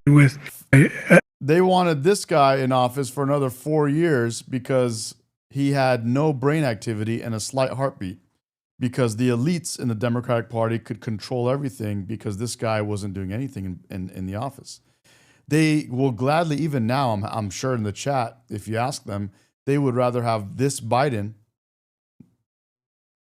than a competent president. That's because they want to continue to use and abuse power. They're the ones that are acting like elites and kings. They're the ones that, even though Biden was looking like this, look. Eligible for what I've been able to do with the with the COVID. Excuse me, with dealing with everything we have to do with. Look, if we finally beat Medicare. Thank you, President Biden. President Trump. Well, he's right. He did beat Medicare. He beat it to death, and he's destroying Medicare. They wanted not only this guy with a heartbeat and no brain activity in the Oval Office for another 4 years so they can control everything, maintain and abuse power. After they found out that all of their voters just realized this guy is completely gone and he's not going to make it, he's not going to win the election, they decided to slam Kamala Harris on top of you, which she was an empty vessel.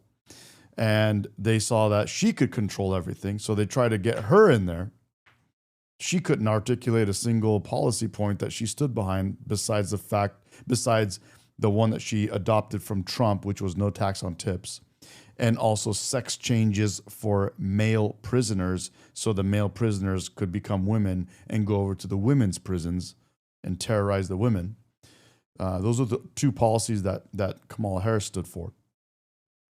Then, I've showed you this before, but I'll show you again. I mean, the history tells you these guys did not let their own party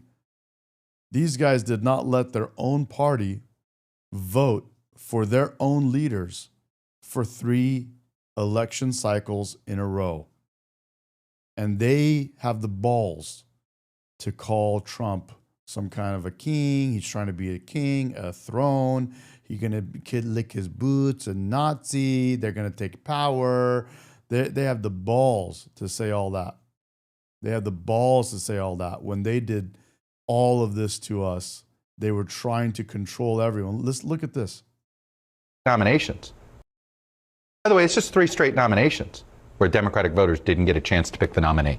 The elites picked Hillary Clinton, the elites picked Joe Biden, and the elites picked Kamala Harris. There was no actual set of voters who felt like they had a say in this. Democrats, we should have had a primary for this midterm election, and we didn't. And so now we're living with the consequences of it. I hope that our party wakes up and realizes it.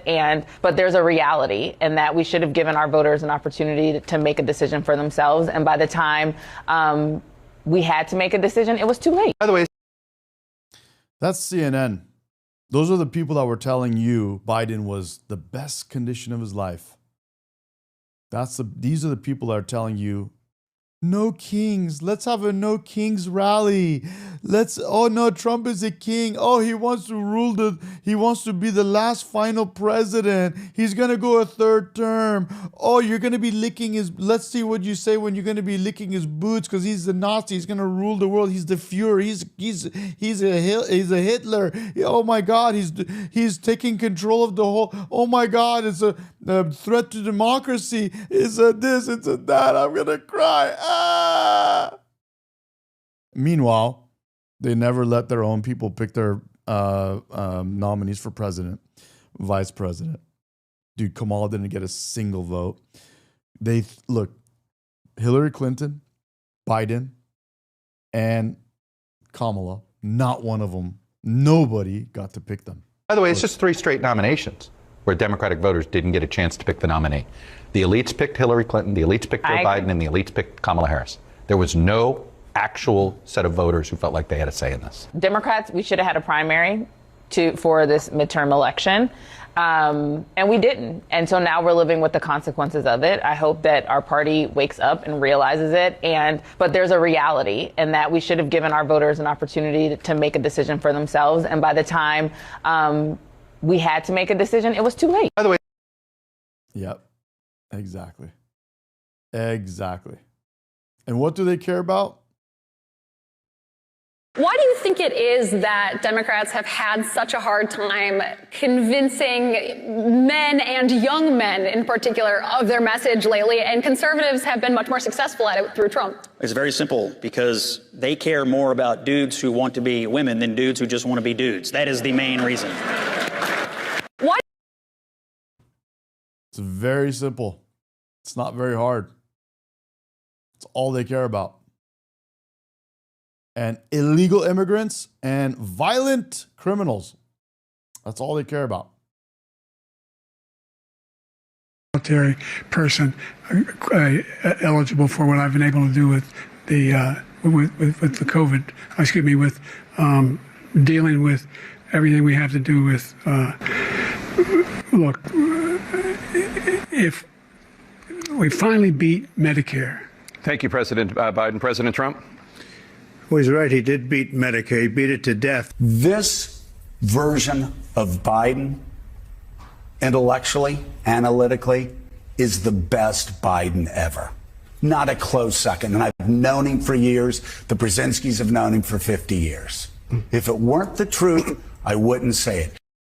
That's a lie. That's a lie. That's a lie. Satan is your daddy, woman. Satan is your daddy, woman.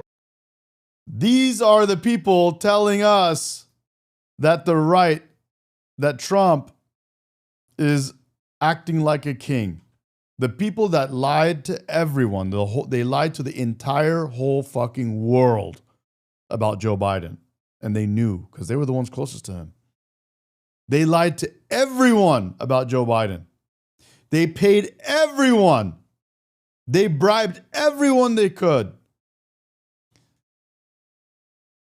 They strong-armed everyone they could. They pulled out every single actor in Hollywood and the this and the that. Anyone that had any kind of say or value, they used them and propped them up to lie to you. To put a guy that was brain dead in the office for another 4 years. And you want to tell us about eliteness and kings and not, people being in power that won't let the voters speak?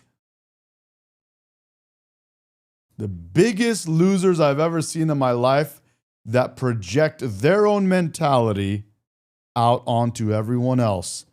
And when you talk to them, it's everyone else's fault but their own. They're the biggest losers. They're the laziest bums I've ever seen in my life. They want to change the world into socialism and communism and any kind of ism they can find. Believe me, it'll be something else if they can't do socialism, communism, they'll find something else. Whatever they can, so that they don't have to get off the couch and go to work. That's what they want, guys. They're like in their last final moments. That's why they're kicking and screaming so hard right now, because they're getting to the point where they're going to finally have to finally get off their couch and go work. And they've had to do it a few times here and there, and they did, and they got all bent out of shape. They went and screamed at their bosses and managers, and they went and either got fired or they quit themselves. They rage quit their jobs because they don't know how to hold a job. They don't know how to hold a job, right? Because why should they have to work, right? So now they're kicking and screaming, going in the streets, getting paid by Soros, because they don't want to do any other kind of job. They're getting paid by Soros, running around holding signs that were pre-made, okay? And I've made signs, I've gone out there, I've done stuff. It's not cheap. Get nice signs that they have made, it's not cheap. I've done it. And they have the guts. They have the guts to come out and fight for no more going, working, and having a normal job. Just pay us money. Just please, can you pay us to sit on our couch and do nothing? We don't want to work anymore. We're against, you guys have created a patriarchy. You guys have created something that makes us have to go to work and prove ourselves to something or someone. We should never have to do that. Ew, you guys are gross. You guys are a threat to democracy. You guys are not humane. I don't want to go to work. Why should I have to go and prove myself? Why should I have to go and work hard?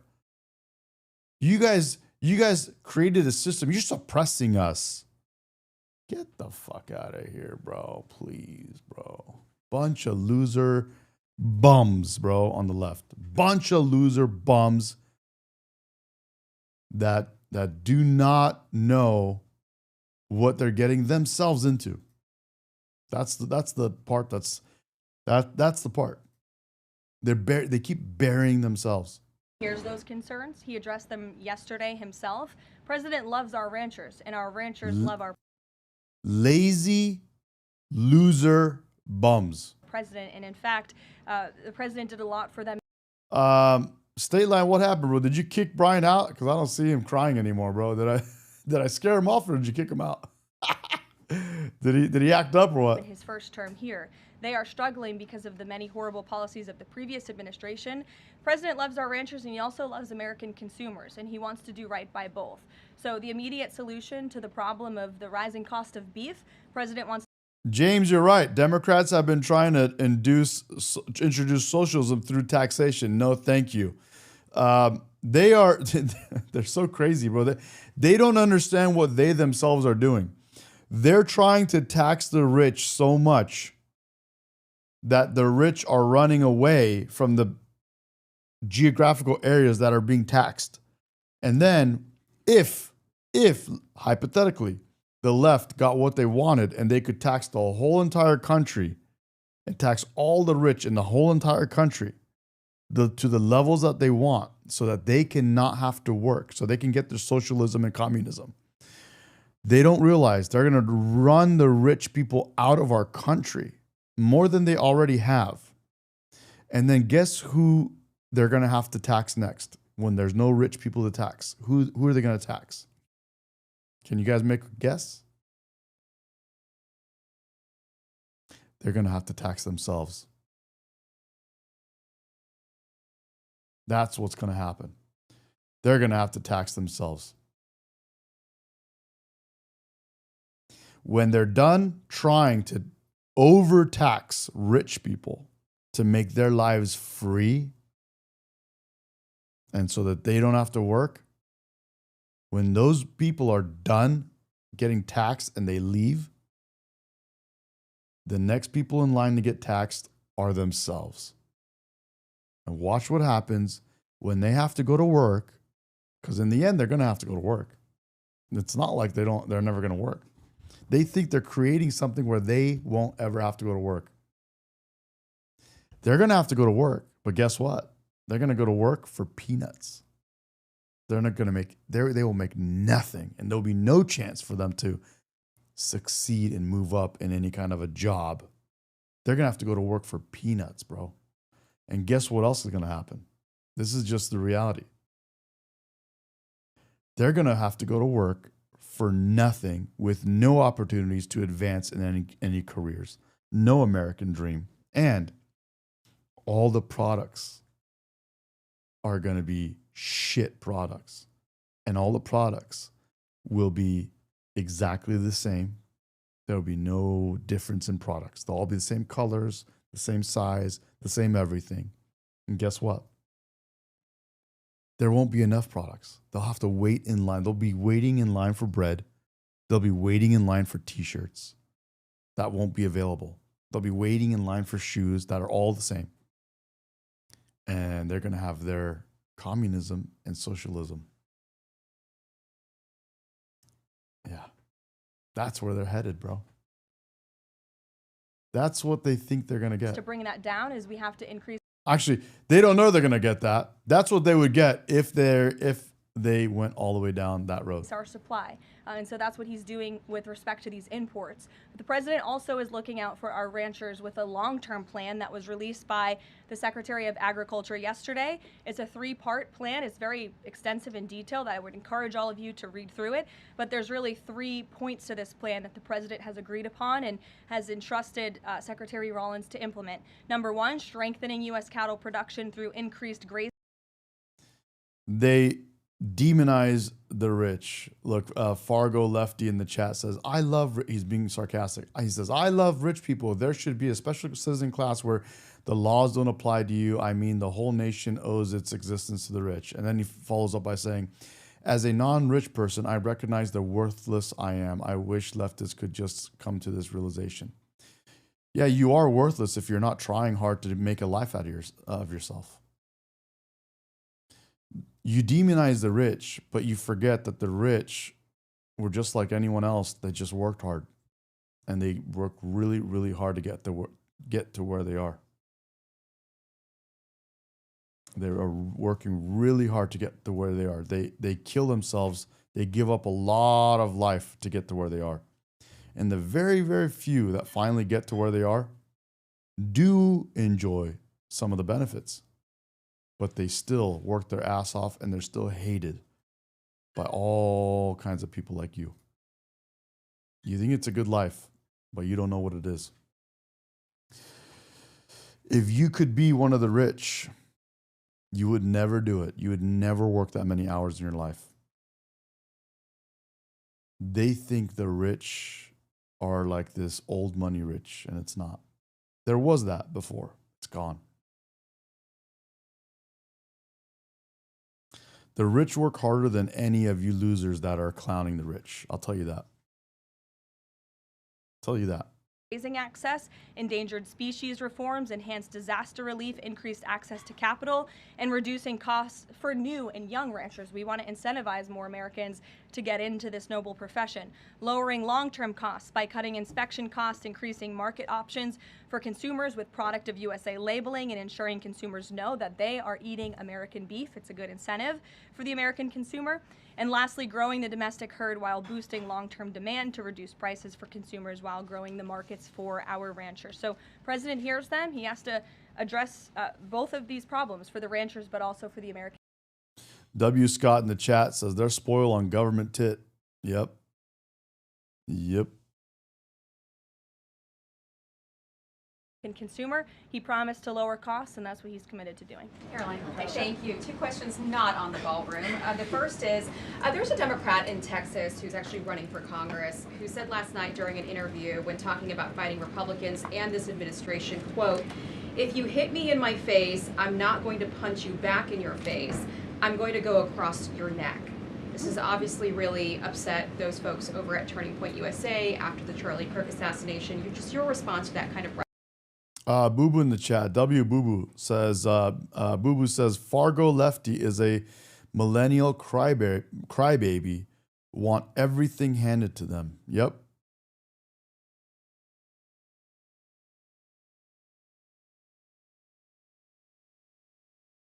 Michael Morgan in the chat says, "What about the assholes that have sway over our lives and get rich on our taxes?"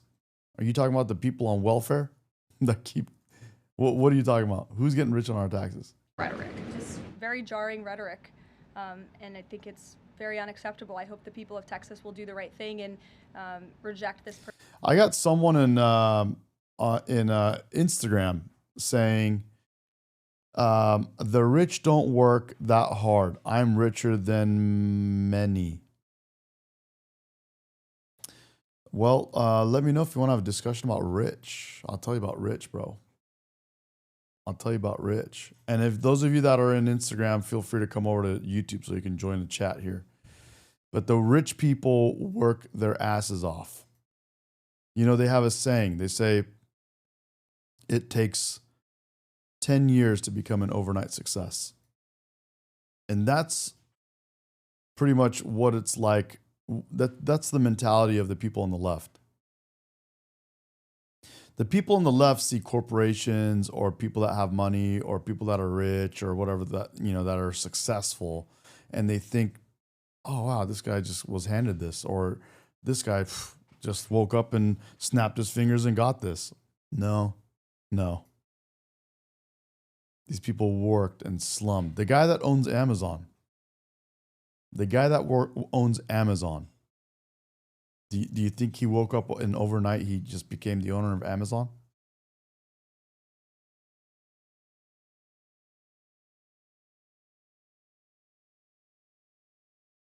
Do you think so? The guy worked his ass off in a garage. Fargo lefties trying to talk about taxes. Again, they're easy numbers to pull up. The top 1% pay, I believe, like over 50% of the whole country's taxes. Think about that.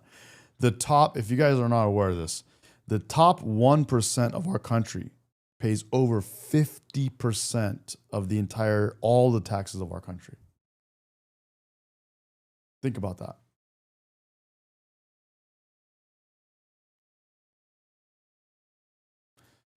The next 30% pay for another, I don't know, whatever percent it is, like I think it's another 20 or 30%. The people that are in the lower brackets pay, I think, like maybe 10 or 20% max.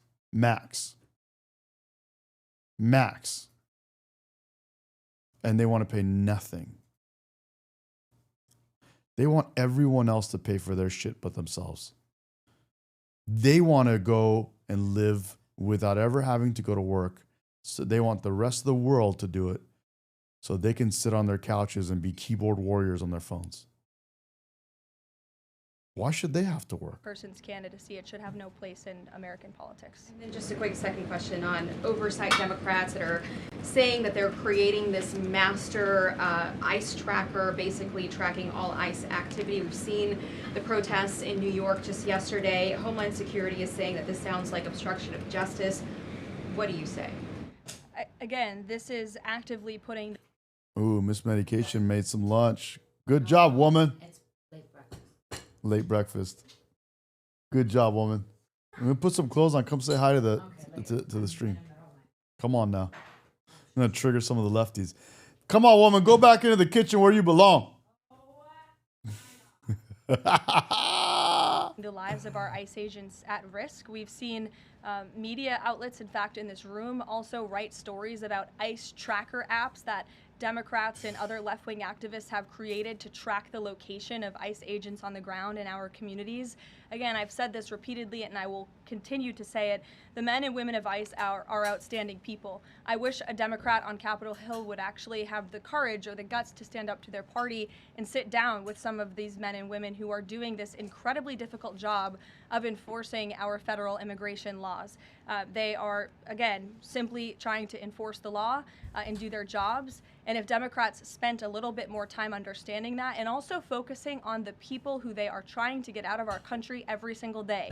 As I spoke about earlier, 3 innocent people in California are dead because an illegal alien who Democrats let into this country was wrongfully issued a trucker's driving license and clearly was not fit for the job because he was driving intoxicated and killed 3 innocent people. Democrats should focus a little bit more on that. Stop trying to fight this president and this administration on every turn and restore law and order. That's all that we and these brave men and women of ICE are trying to do.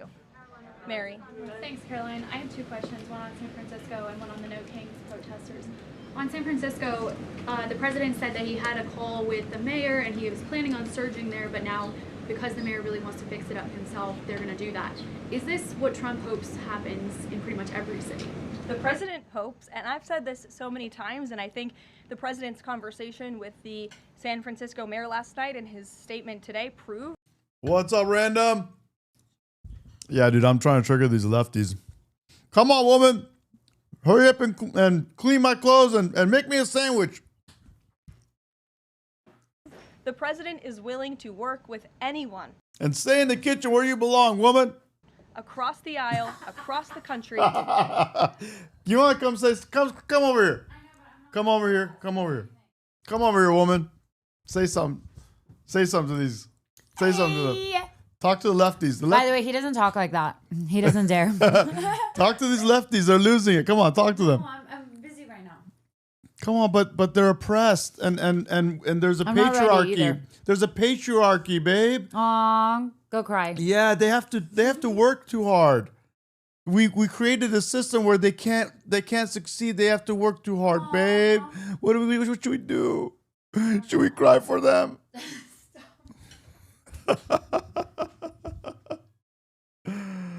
Oh, cry me a river, bro. Candy, W Candy, yes, she does.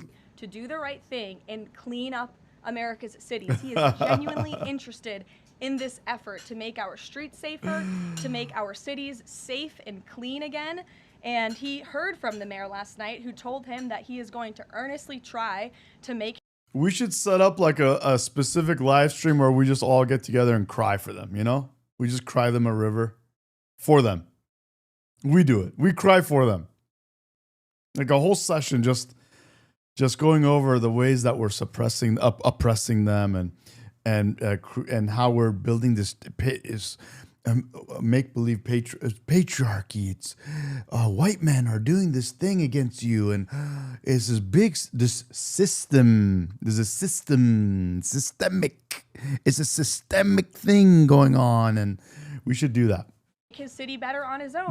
The president heard him out and said, okay, I'll give you a chance. Systemic racism and systemic oppression and the systemic stuff is, I don't know. Just guys, as long as we say the word systemic, it's going to be, it's going to hit so hard. Systemic.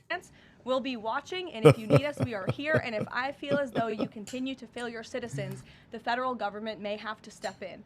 But we'll continue to watch San Francisco, and that law enforcement operation has now been paused. Thank you. And then on the No Kings protesters, I saw videos of people explicitly calling for violence against Stephen Miller. Ooh, there's our girl. Hold on, she's talking. Mary Margaret Olohan. Let me put my plate down. Let me put my food down, guys. Mary Margaret Olohan, ladies and gentlemen. Here we go. She has a spoken. Okay, so there she is in the maroon. Let's make this larger. Okay, here she is. She's right here, guys, right here. This is Mary Margaret Olohan. Okay, and here she is right here. Oh, no, that's Anna Paulina Luna. Sorry. This is Mary Margaret Olohan. And this is her right now speaking. She's asking a question. Finally, let's back it up a little bit. Has now been paused. Thank you. And then on the No Kings protesters, I saw videos of people explicitly calling for violence against Stephen Miller, against the president, shirts Ooh, I like her voice. saying we don't have enough assassins, calling for more political violence. Does the president want to see arrests here, and are we going to see arrests of these types of explicit calls to violence? I would think myself, the president, and everyone here at the White House certainly hopes that anyone who is making violent and illegal threats in that way against public officials will be arrested and prosecuted. Sure. Thank you. 2 questions. Would the president support the Senate ending the legislative filibuster to end the shutdown? This is something I haven't heard the president talk about much, so I don't want to speak on him for it. I'll let him answer that question. My face? Hell yeah, bro. And do you have an update on the NASA administrator nominee? Oh, no, Mary Margaret. There you go. I don't think so. Sorry. I'll leave that to the president himself. He'll make a decision in due time, and when he does, you will hear directly from him, as you always do. Back, we'll give our friends in the back a chance. Yes. As you mentioned, This is live. I just keep pausing and playing it, bro. at the top of the briefing, USDA has warned that it will run out of funds to pay full SNAP benefits next month if the shutdown continues. Senator Hawley is floating a bill that would ensure SNAP benefits are continued to pay during the shutdown. Would the president support such a move? And you also announced that the administration was using tariff revenue to keep WIC going during the shutdown. How long will that last? And is anything similar being considered for SNAP? Yes, the administration would absolutely support that legislation. We hope that it would come over the finish line, but the bill that will get everyone paid and put everyone back to work is the clean continuing resolution. That's what the president and Republicans want to see. Ed, go ahead, Ed. Thanks, Carolyn. On the Russian sanctions again, how much pressure do you think this sanctioning these 2 Russian companies actually puts on President Putin? Because the last administration sanctioned 2 other oil companies. So how much economic pressure is this really? A lot. If you read the sanctions and look at them, they're pretty hefty. And I saw some. You want something more deep? No, it's mushrooms and that was avocado. That was avocado, bro. You want something more deep? Here we go. Here's more deep. Here we go. Yesterday. I think this was random.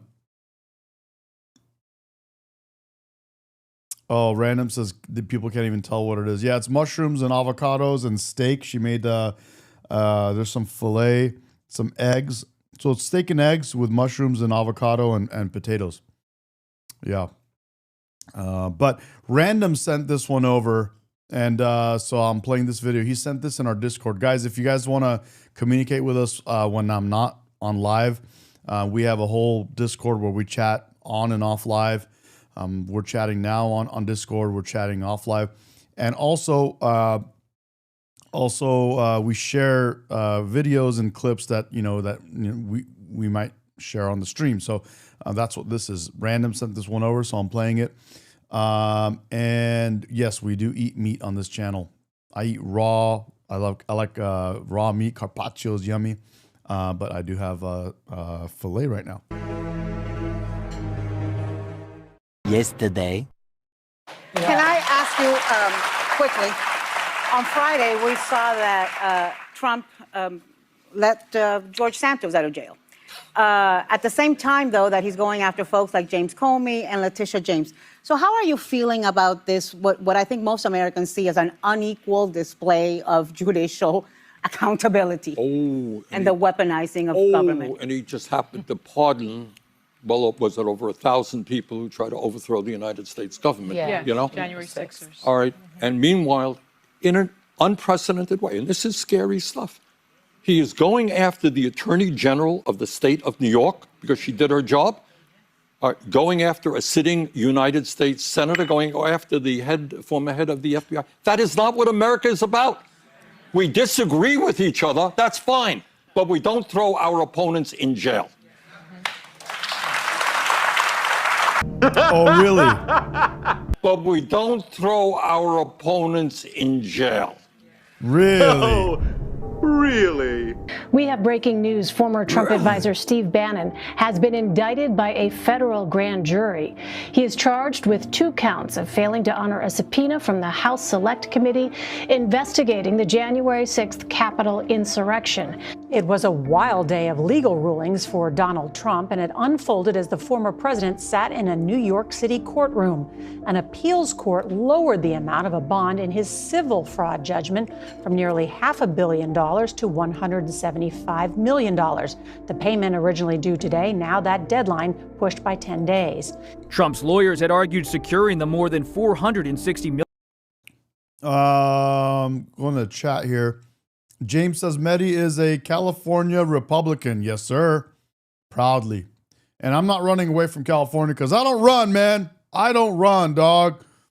I'm in here. I'm here in here to fight this to get this back to a red state that it used to be.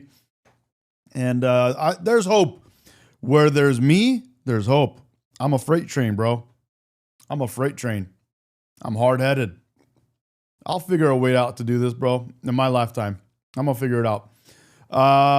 Fargo says vegetarian. No, red meat, bro. Red meat.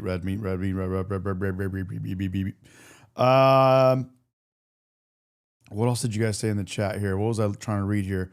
What is more human? Bro, I like that. I like you read each messages. Yes, I do. I love it, bro. This is my favorite part of the stream is reading your messages, guys. That's literally, I love learning and discovering and seeing what people have to say and what's going on. Boo Boo says, I love sushi. I do too. We love sushi. Hall family says, I am almost half a box of wine into this live. Hell yeah, bro. Enjoy it, dude. I love that, bro. Hall also says, Hall family says, beef, it's what's for breakfast, lunch, and dinner. W Hall, bro. Hell yeah. And Random says he can't read all of them when the chat gets super busy, but he tries. I try. I do my best, man. I get carried away. I get excited, but I do my best. That's why I'm actually worried about what's going to happen, how I'm going to do this when we have like 100K subscribers, 1 million subscribers. Like, how's that going to go down? Like, we're going to have to have moderators that pull up the best ones. And I don't know, man. I'm worried about the way it feels now. It's going to be hard for me to do this when there's like the chat's just like brrr, like that, you know, like I don't know what I'm going to do because this is my favorite $1 million bond was a practical impossibility and said that more than 30 insurance companies had rejected him. New York Attorney General Letitia James was preparing to collect if Trump couldn't pay and to possibly seize some of his high-profile properties. An unequal display of judicial accountability. Today, Justice Department officials did what members of the committee asked them to do. They charged the former Trump advisor, Pete Navarro, with contempt of Congress. Kay says, you only read only when they agree with you. Are you talking to me? I don't know if you're talking to me, but I read all my chats, especially opposing ones, because I love the debate, bro. Let's go. And if you have opposing views, feel free to call in, bro. I'll give you a platform and a microphone to make your voice heard, just like Charlie Kirk did. Here you go. Here's your chance. Right now, we currently have 69,000 views on this live stream. Let's go, baby. Let's go. Let's see what you got. Come on, jump on the live. Let's go. Let's go. You got a voice? Let's hear it. And took him into custody. Rudy Giuliani, the former mayor of New York City, called America's mayor after 9/11, now facing charges under the very same RICO Act that he pioneered the use of to take down mobsters in the city. But we don't throw. I agree, guys. Stayline and Random are saying that you could slow down the chat when it gets to that point. Maybe that's the option, but I don't know. Maybe it'll frustrate people. The chat will be flying so fast that you can't catch a single word. Yeah, our opponents in jail. But we don't throw our opponents in jail. We have just received a copy of former President Donald Trump's mugshot. He was booked inside the Fulton County Jail tonight just a few hours ago. There are now 12 co-defendants who have been booked inside the Fulton County Jail. The remaining 7 have until noon tomorrow to turn themselves in. So we begin with breaking news. This is a live look, certainly, at all of those and the mugshots we saw.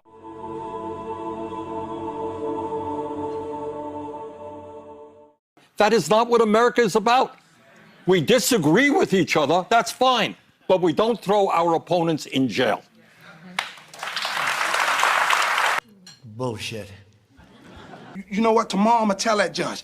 Judge, we didn't murder nobody. That was Spanky's booze. What's the worst that can happen to us, Ray? Huh? Life.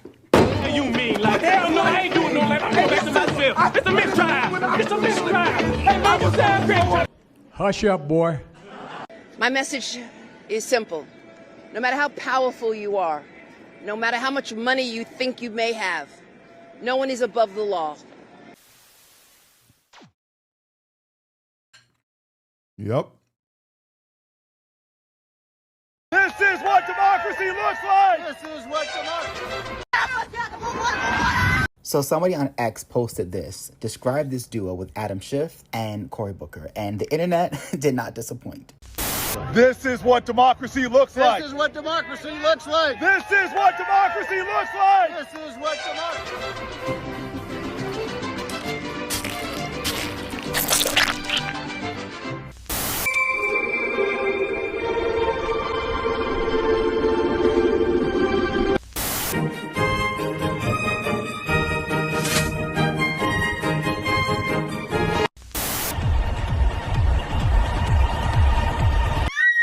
Oh.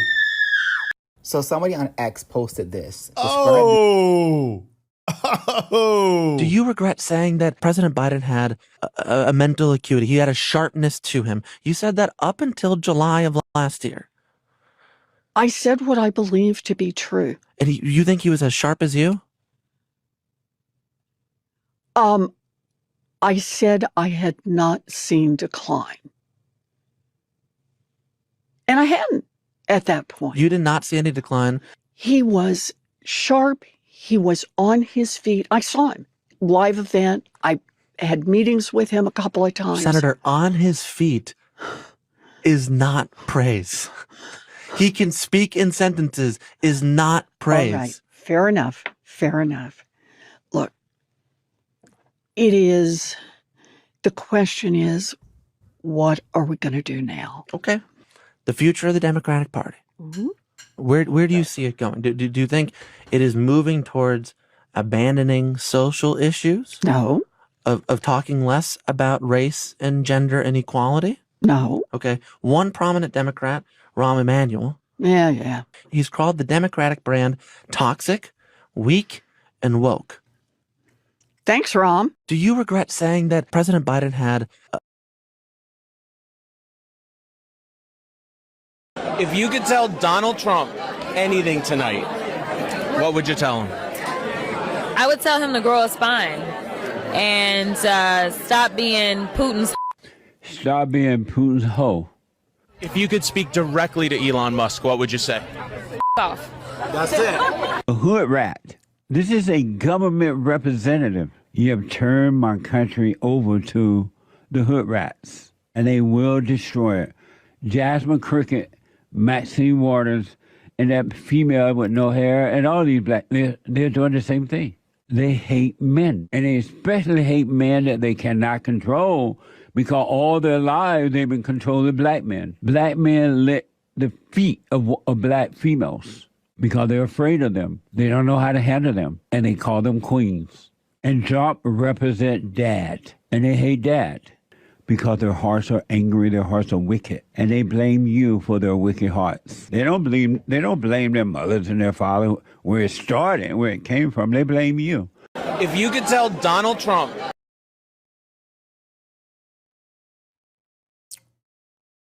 We need to admit something very unpleasant. We have been lied to. For decades, people went on TV and told you that your history's all bad and your country's plagued by prejudice and intolerance. I have debated these people many times, and I always ask them the same question. If you were a woman or an ethnic minority or someone who was spirit, gender, or whatever, where would you rather live than the West? And none of them ever answer, because we all know the answer. We are being accused of performing terribly on the very things we lead the world in. We are being accused of performing terribly on the very things we lead the world in. You guys need to get that through your heads. We need to admit something very unpleasant. We have been lied to. For decades, people went on TV and told you that your history's all bad and your country's plagued by prejudice and intolerance.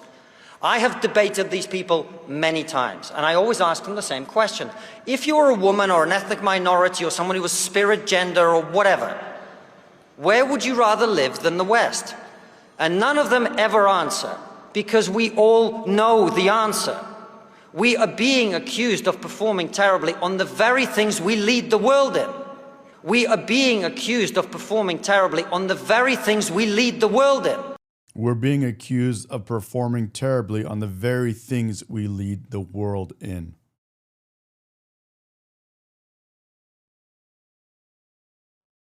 Martin Luther King in 1966 gave an interview to the BBC, and he said, "I'm amazed at how many positive changes there have been in America in the last 2 years. Why, if things keep going like this, we could have a black president in about 40 years' time." Do the math. Right on cue, Barack Obama elected 2008.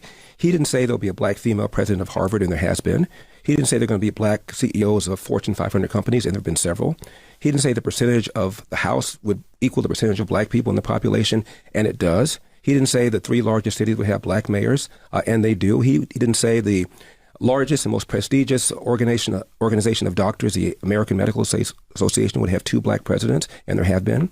He didn't say the most prestigious organization of lawyers, the American Bar Association, would have 2 black presidents, and they have. He said president, meaning at that point, I can feel that I've reached the mountaintop, which is the speech he gave right before he got assassinated, the day before. And now we act as if Barack Obama never even got elected. And we're still talking about systemic racism. It's not fair. It's wrong. And you're discouraging black people from working hard. And we're still talking about... Again, that word systemic. Systemic. Charlemagne is paid by Soros. Yep. Systemic. They call systemic racism, guys. I told you so. Systemic racism. I told you so. I've been telling Democrats for years the Republicans are going to steal pot from you as an issue, and now Trump says... We're looking at reclassification, and we'll make a determination. What'd you expect? He is the master at winning votes from small groups who are passionate about one issue. While Democrats offer up high-minded intangibles like equity and saving the soul of America, Trump says, "Hey, waitress, how'd you like to pay no tax on those tips?" Remember that? And everybody was like, "Why didn't we think of that?" Las Vegas is a town where everybody gets tips, so maybe that's why Trump was the first Republican to win Nevada in 20 years. I told you so. A lot of ways the Democrats could have won the last election. Lot of ways. Between 2016 and 2020, 96% were non-trans men. So I know you're focusing on this shooter being trans. The shooter was trans, and that is certainly of note. But are you missing the bigger picture here when you zero in on that instead of more broadly these school shooters as an epidemic, and you perhaps miss the through line that connects them all? Well, no, because your facts obfuscate 2 things. You are using data based upon the predominant gun violence, which is gang-on-gang violence with 0 ideological content. If you remove all of that, the gang violence on the streets of Chicago, LA, Detroit, then you come down to a much smaller data set. So it's like those who say, you know, gun violence in America causes so many deaths, and then fail to note that the majority of the stats they are using refer to also suicides by gun, which of course is not what we are talking about here today. So let's concentrate on mass shootings at schools, specifically Christian or Catholic schools, then the data set is wholly different. So don't conflate different data sets just to make a political point. There was an ideological content to this attack. That's what terrorism is. It's not because somebody didn't get the drug deal they wanted. It is an ideological message, whether it was anti-Israel, as in this case, whether it targeted President Trump in its rhetoric, as we saw on one of the magazines written by the perpetrator on that YouTube video, or whether we saw the fact that it was anti-Christian and targeting children. That has nothing to do with gang violence. Let's not mix the 2 things up. I looked at Discord. Were you guys telling me to look at Discord? What's up, Ange? Welcome back. Good to have you. are you aware that there's genocide occurring in Palestine? Are you aware that you've been given a lawful order to step out of this vehicle, and if you don't do so, you'll be placed under arrest? Do you want to do field sobriety tests to prove that you're not intoxicated? The government is committing genocide against Palestinian civilians, and retards like you, you're a retard. You're a mental retard. I'm sorry you feel that way. I'm actually very concerned because my friends that are in Palestine, they're afraid for their lives because Do you want to do field sobriety tests? I think you have mental retardation. So I'd like to... Okay. Place your hands behind your back, dear. You're under arrest. Oh, no, actually... Stop. Do not resist arresting, Stop. She's a nice person. It's just... Sure. You're a mental retard, and I hope you die! You retards! They're killing civilians! You're gonna get charged with disorderly conduct too if you don't stop. What the? These retards! Now you're under arrest. I'll pull down my shirt. Yes. Yeah, I'm gonna take off my shirt. Yeah, you can see my tit. I'm sure you can see my tit. Like, what in the actual are you pulling me over for? What? I wish you could just yourself and the world would be such a better place. That's not nice. Yes, I wish you would just take your gun. Do you have your gun? Take it to your head and kill yourself. The world would be a lot better place. So what is the reason you're arresting me? Because you're 5'1" and your penis is... I've told you several times. Your penis is... You're not comprehending. Penis. Because you have no penis. Is that what it is? You're an ugly piece of No, it's not because of that. I was like, okay, so your penis is 0. You're ugly and you are retarded. Danielle, that's not nice. And also, yes, no, you're ugly and you're retarded. And there are civilians being murdered by the U.S. government. But you will not even know or care because you're a fat retard. Oh, are you aware that there's genocide occurring in Palestine? Are you aware that you've been given a lawful order to step out of this vehicle, and if you don't do so, you'll be placed under arrest? Do you... These are Fargo lefties people. That's what they are. Oh yeah, and this is my photography. This is my photography right here. If you guys haven't seen it, I do sunrises. These are sunrises, not sunsets. Among other things. But anyway. Oh yeah, and this is me doing I do handstands, by the way. I can walk around on my hands. I could do handstand push-ups. Yep. Yep. Yep. Yep. Yep. Yep. Yep. Yep. Yep. Yep. Yep.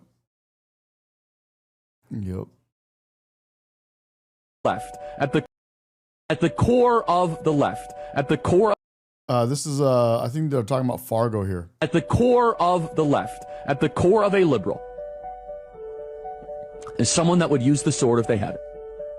They are very violent people at their core. They always have been. They can't debate. They can't have conversation. So they'll resort to these tactics. They're going to do everything they possibly can to try to murder this movement because they can't beat us. So they're going to try to take weapons.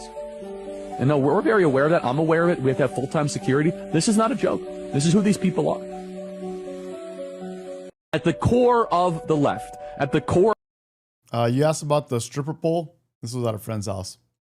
I don't have. I wouldn't mind having a stripper pole in my house, but this is at a friend's house. That's me doing a. That's me doing a handstand push-up. And yeah, that is a stripper pole, actually. It literally is a stripper pole at one of my friends' house. That's a good one. I like that one. That's a fun time. That is a fun time. What did I say here? Charlie Kirk is dead because you Democrat morons are running around being idiots completely unchecked. And notice I don't say radical left or left-wing lunatics because this is now the mainstream left. We're obviously not doing a good enough job of letting you know when you're acting like a complete moron. And we're going to do a lot more of that. And this all started when we started not calling out people when they're fat because, oh, don't hurt their feelings. Let them be how they want to be.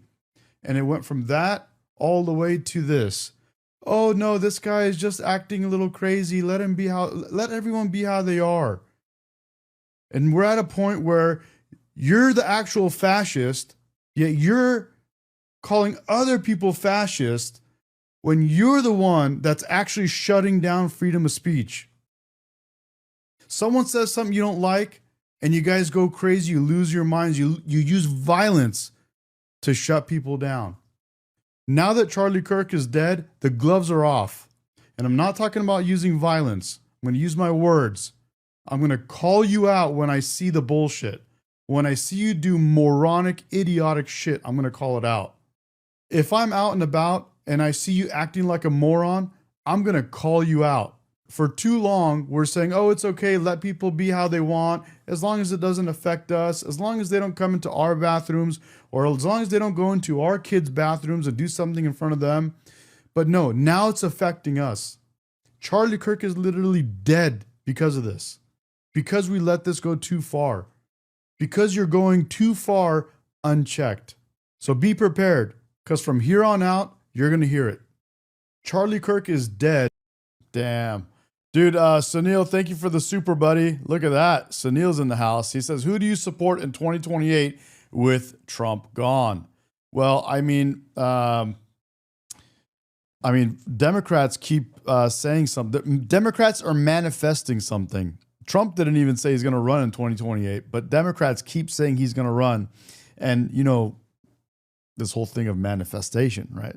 I mean, my fiance always tells me, but Miss Medication loves to talk about, oh, manifest, you're so good at manifesting. It's like, no, I just do shit that I say that I'm going to do. But the left is manifesting Trump 2028.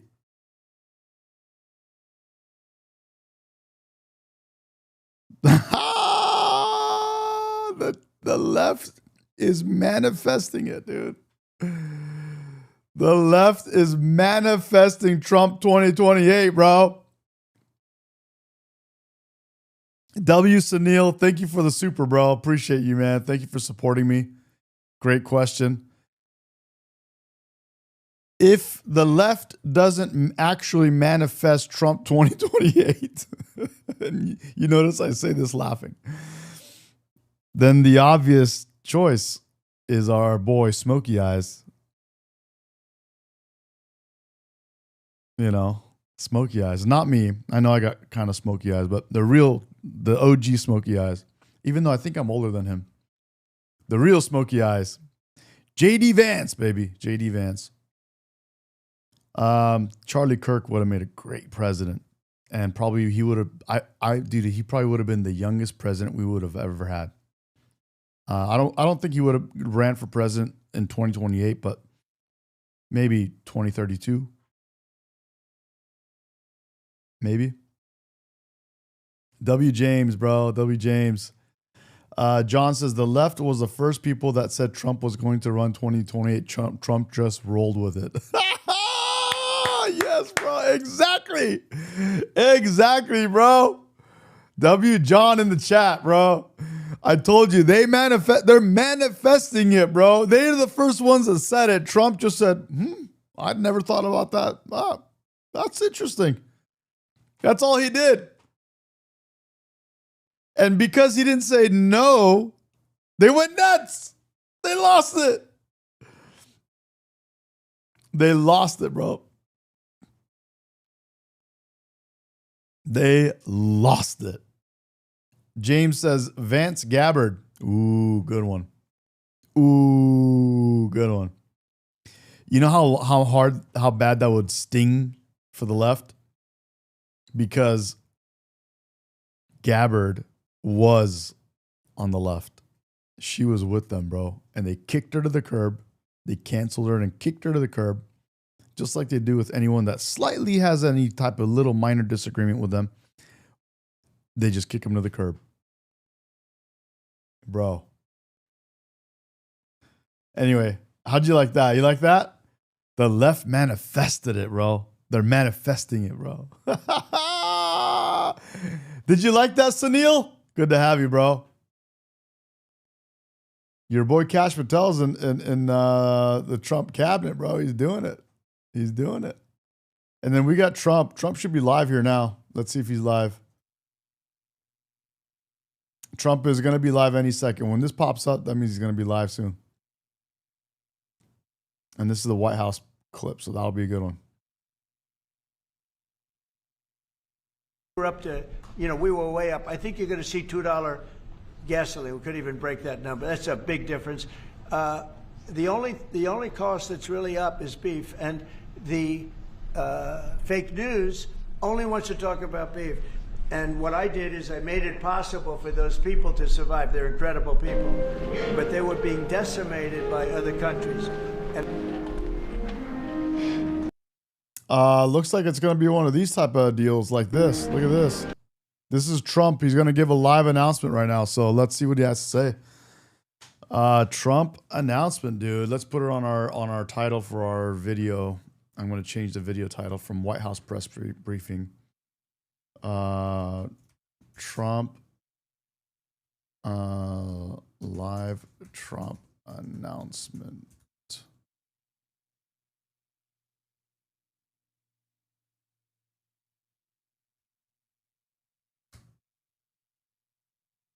Let's go ahead and boom, dude. All right. They got some music on, so I'm not going to play it yet. I'm not going to put the sound on because they'll hit me for that. But guys, how'd you like my take on that, dude? Medication Stabby wants to call in. Okay. Yeah, I'm taking calls, bro. You want to call in?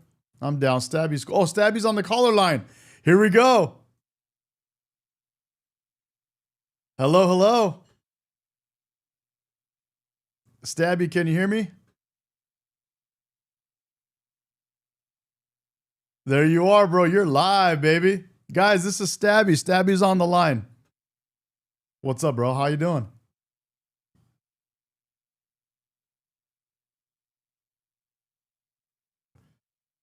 Oh, wait a minute. For some reason, hold on. For some reason, the sound's not coming in. Hang on 1 second. 1 second. What's going on here, bro? What's happening? Give me 1 second, bro. 1 second. Sorry. I got to fix something on my end to get your sound in here. Try talking a little bit. Fuck it, we'll do it live. There you are. You're live now. We can hear you. I don't know if you know that quote. No, I don't know that. I don't know that quote. But what dude? So tell me again. What state are you in? I'm in the Midwest. I'll leave it at that. I'm in a communist hellhole in the Midwest. Okay, communist hellhole in the Midwest. That sounds a lot like Minnesota. Somewhere in Minnesota, or I don't know, something like that. Right? Am I right?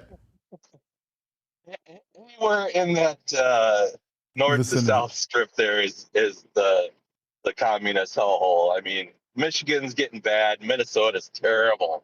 Okay. Illinois Michigan, is fucking yeah. awful. Yeah, bro. Illinois Right on, with man. Frickster's like the biggest tyrant in the country. Well, besides Newscom, Frickster is like such a tyrant, man, and people don't realize just how corrupt that dude is. Oh, dude, he's a nightmare, bro. His state line says he's either in Minnesota or here in Illinois, because state line is in Illinois. And KT in the chat is saying Massachusetts is on its way. And Boo Boo says, me too, Stabby. I guess she's living in some hellhole too, or he is too. Yeah. But yeah, dude, right on, man. Thank you for being part of the channel. You're one of the OGs, bro. You've been around for a while on my channel. A little while. Trump is pulling up right now. I'm actually just heading home from the range, and you guys were talking about guns. Ladies and gentlemen, that's when I decided to. That's when I jumped in the caller in the waiting room when you guys were talking about guns. I was like, oh, this is perfect. How serendipitous that I'm heading home from the gun range and they're talking about guns. Were they talking about guns? I didn't even know that. Was I talking about? Yeah, it? you guys were. You guys were. You were playing a clip about guns, and Oh, I think, yeah. So I was like, oh, good, man. perfect. Right on, right on. Now that you bring that up, I'll give you a little insight about me, man. I actually went through the police academy. I finished 5th in my class, and I literally took first place in firearms training. And I know my way around guns. I know a thing or two about guns, bro. I'm actually really good at it, and I love it. So how do you consider yourself to be with guns? Even though I don't want to make this channel get So I affected would on never, YouTube, but yeah. Well, as long as you're past, like, I think you've been going for at least a couple hours now, right? So, like, yeah. you're pretty much have free reign past a couple hours while you're streaming. At least with the traditional streaming platform, I don't know how they're monitoring the shorts streams like that, but Yeah. I know, So like, you still can't show a gun on your stream or anything, but you can talk about it all you want, especially if okay. it's past like the 2 hour mark. Gotcha. So how are you with them? You consider yourself to be good with them? I am not the greatest shooter. Like, I would say that I'm intermediate when it comes to shooting, but I am more of like and I would never consider myself a gunsmith either, but I am more on the working on them, building them. Like, I've got an entire wall of ARs that I built all myself from scratch, And I'm not talking like, oh, I bought all the parts and I put them together, because these are adult Legos. I mean, like, I milled out the receivers and everything. So. Oh, so you're really into I wouldn't say collecting, but it's kind of like collecting and Yeah, I'm a hobbyist. a I would say, hobbyist. like, Gotcha. this is my hobby. Like, I don't go out drinking, and I'm not a philanderer. I'm not chasing women all over town. I stay home, spend time with my kids, and when they go to bed, I'm working on a project of some kind, whether it be an Tinkering. AR or, yep. Tinkering, bro. I love that, bro. Modification. Yeah, Brandon says modification and customization. Oh, Love yeah. that. Like, I do all my own sandblasting and Cerakoting and all that stuff. Ooh, I love that, bro. You have a sandblast machine in your garage? Oh, yeah. No, in my basement. In your basement. Damn, bro. I love that, bro. So do you play with, like, adjusting the pressure of the triggers and all that kind of stuff and dialing them in? Yeah. Oh, yeah. Yeah. Okay, Like, cool. I've made some super safeties and all that stuff. Like, any kind of modification that I can legally do, without like needing some kind of SOT license, I'm all for it. Some things that I know from experience that are really important to me is the trigger reset. When you pull the trigger and then you slowly release the trigger back out and you get to the point where it resets for the next round. That reset, the click you get from the reset, the tactile feel that you get from that click of that reset, and the how long you have to let your finger out before the reset. All of those three things are very important to me. And are those things that you tinker with too? I mean, you name it, I've done it. Whether it be making like a 2-pound trigger, or I don't go any lighter than 2-pound triggers usually, because, like, I don't want to bump the gun and accidentally have it. Yeah, bro. No, I'm with you on the that. trigger activated. I have really big hands and I have good strength, so I don't opt for a lighter trigger, to be honest, but I do like to fine tune the way the trigger feels on the reset for the next round. So when you pull it, it fires, and when you release it back to get that reset for the next one, that feel to me is like really important, and it's big for me. So, but that's cool, man. I'm glad I learned a little bit about you. And then we got Trump, man. I'm gonna jump back on Trump. Is there anything that you want to say to the live? I think that a lot of people out there who might hate Trump or dislike him for any particular reason, maybe you just need to take a step back and, like, do your own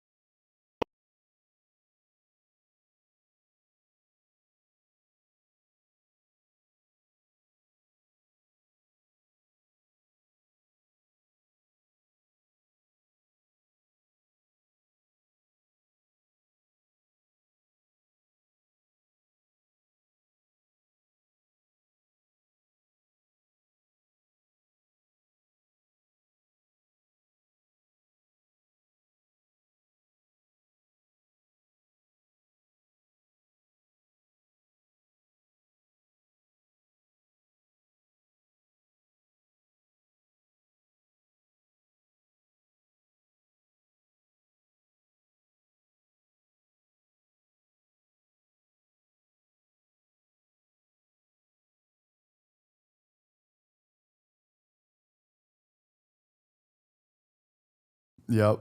But you're right about the fine people on both sides thing. That's blown out of proportion. If they take a step back, they would know that it's not, it's not what he said at all, and then that will open the door for you to mentally realize there were people there who were legitimately protesting these monuments being taken down. Like, there were actual people there who cared about what was happening, and they weren't and you know what? I don't even have a problem with most racist in general, because like I like to know how you feel about how you judge people superficially.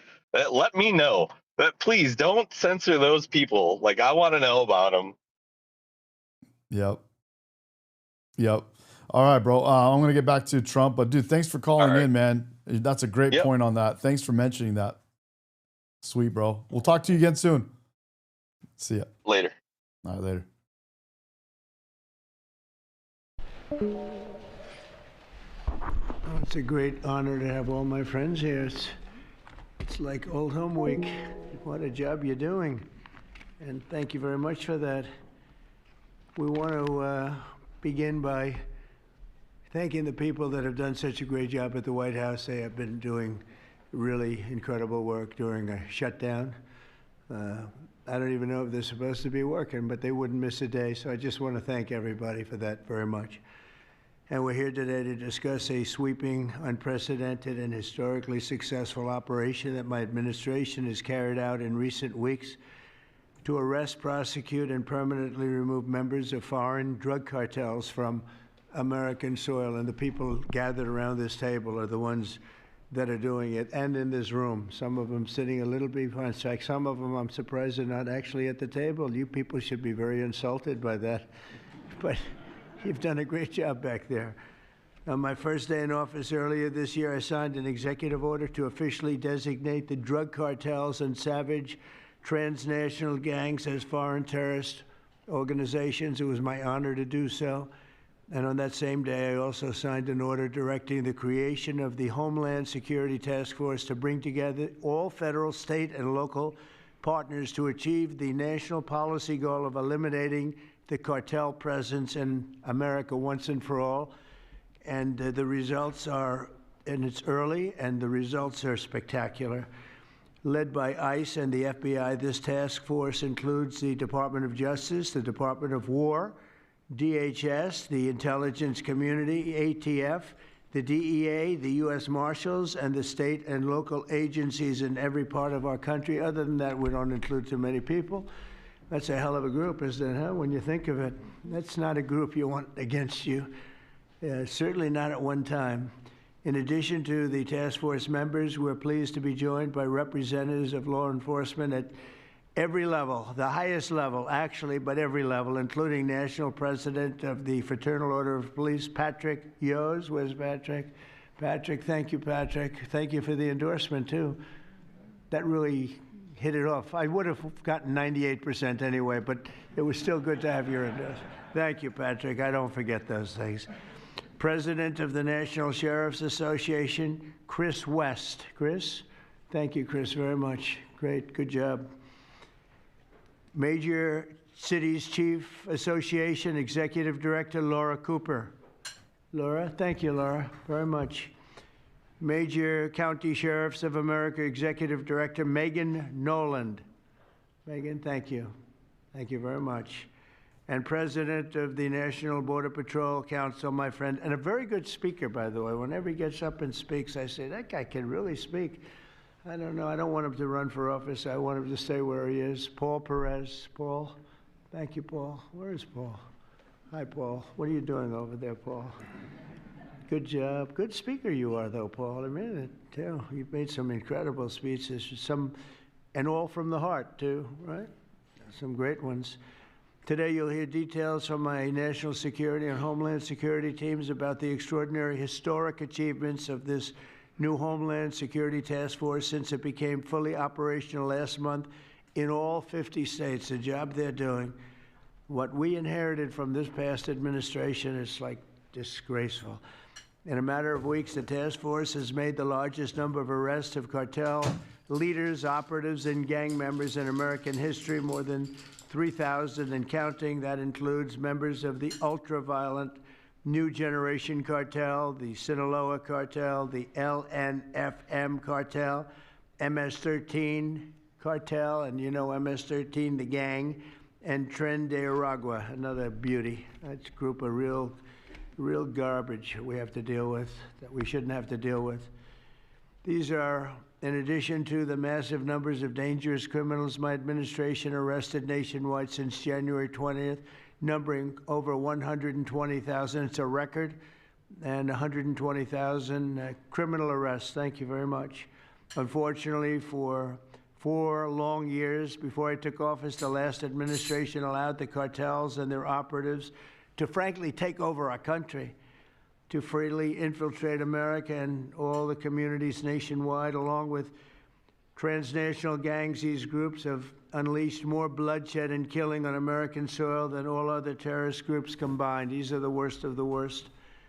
It should now be clear to the entire world that the cartels are the ISIS of the Western Hemisphere, in addition to their monstrous violence, such as cutting off heads, burning their enemies alive, and burning innocent people alive, too, by the way. The cartels control large swaths of territory. They maintain vast arsenals of weapons and soldiers, and they use extortion, murder, kidnapping to exercise political and economic control. Thank you very much, Joe Biden, for allowing that to happen. Biden surrendered he just surrendered our country to the cartels. Don't worry, it gets better. We're taking it back. It's really fast at levels that nobody's ever seen before. But what we had to put up with, what we inherited was just... I agree with Boo Boo in the chat. Boo Boo says, the way liberals flipped on Elon in a heartbeat shows how nuts and brainwashed they all are. He went from being their worldwide hero to their, like, what do you call it? What's the arch nemesis? Like, just absolutely went bonkers. And then people ask me, why don't you tell us about your business? What's the name? You don't own a business. You're fake. You're this. I go, dude, look what you guys have done. Look what you guys do. You guys made apps to track people and dox people. Biggest losers I've ever met in my life, dude. Just a disgrace. And while Trump said it, just a disgrace. Biden was president, if he was president, I think the Autopen was president, not Biden. Nearly 100% of those who infiltrated our southern border did so because they were personally approved. They admitted they were just what happened, assisted by the most dangerous and violent criminal organizations anywhere on the planet. The worst people on the planet they allowed into our beautiful country. Mm-hmm. Under the Trump administration, we're finally treating the cartels as the core national security threat that they really are. The cartels are waging war on America, and just as I promised in the campaign, we're waging war on them like they've never seen before. All you have to do is turn on your television and you'll see what's happening to them. Past administrations have tried to mitigate this threat, and our objective is to eliminate it. We're not mitigating, we're eliminating. We're getting them out. The bad ones we're putting in prison. We hate to do that because that means we're stuck with them for 50 years or more. In recent weeks, our Homeland Security Task Force has seized more than 70 tons of deadly narcotics, along with more than... Random is right. It was an overnight flip, bro. They literally flipped on Elon Musk overnight. He went from hero to an arch nemesis overnight. That shows you how empty these losers' brains are. Than 1,000. There's nothing in there. 1,000 illegal guns, and that's just recently. This is already the most successful anti-cartel and anti... I say it all the time. Look how they switched on. Look how they switched on Tulsi Gabbard, RFK. They have if anyone slightly disagrees, if anyone on the left farts in the wrong direction, they're out. They don't like them anymore. They scream and yell at them. They go nuts from their couch. Keyboard warriors go crazy and cancel each other. Whereas the right, we're like, dude, you're on the left, but you have some good ideas, RFK. That's okay. Come over to the right, bro.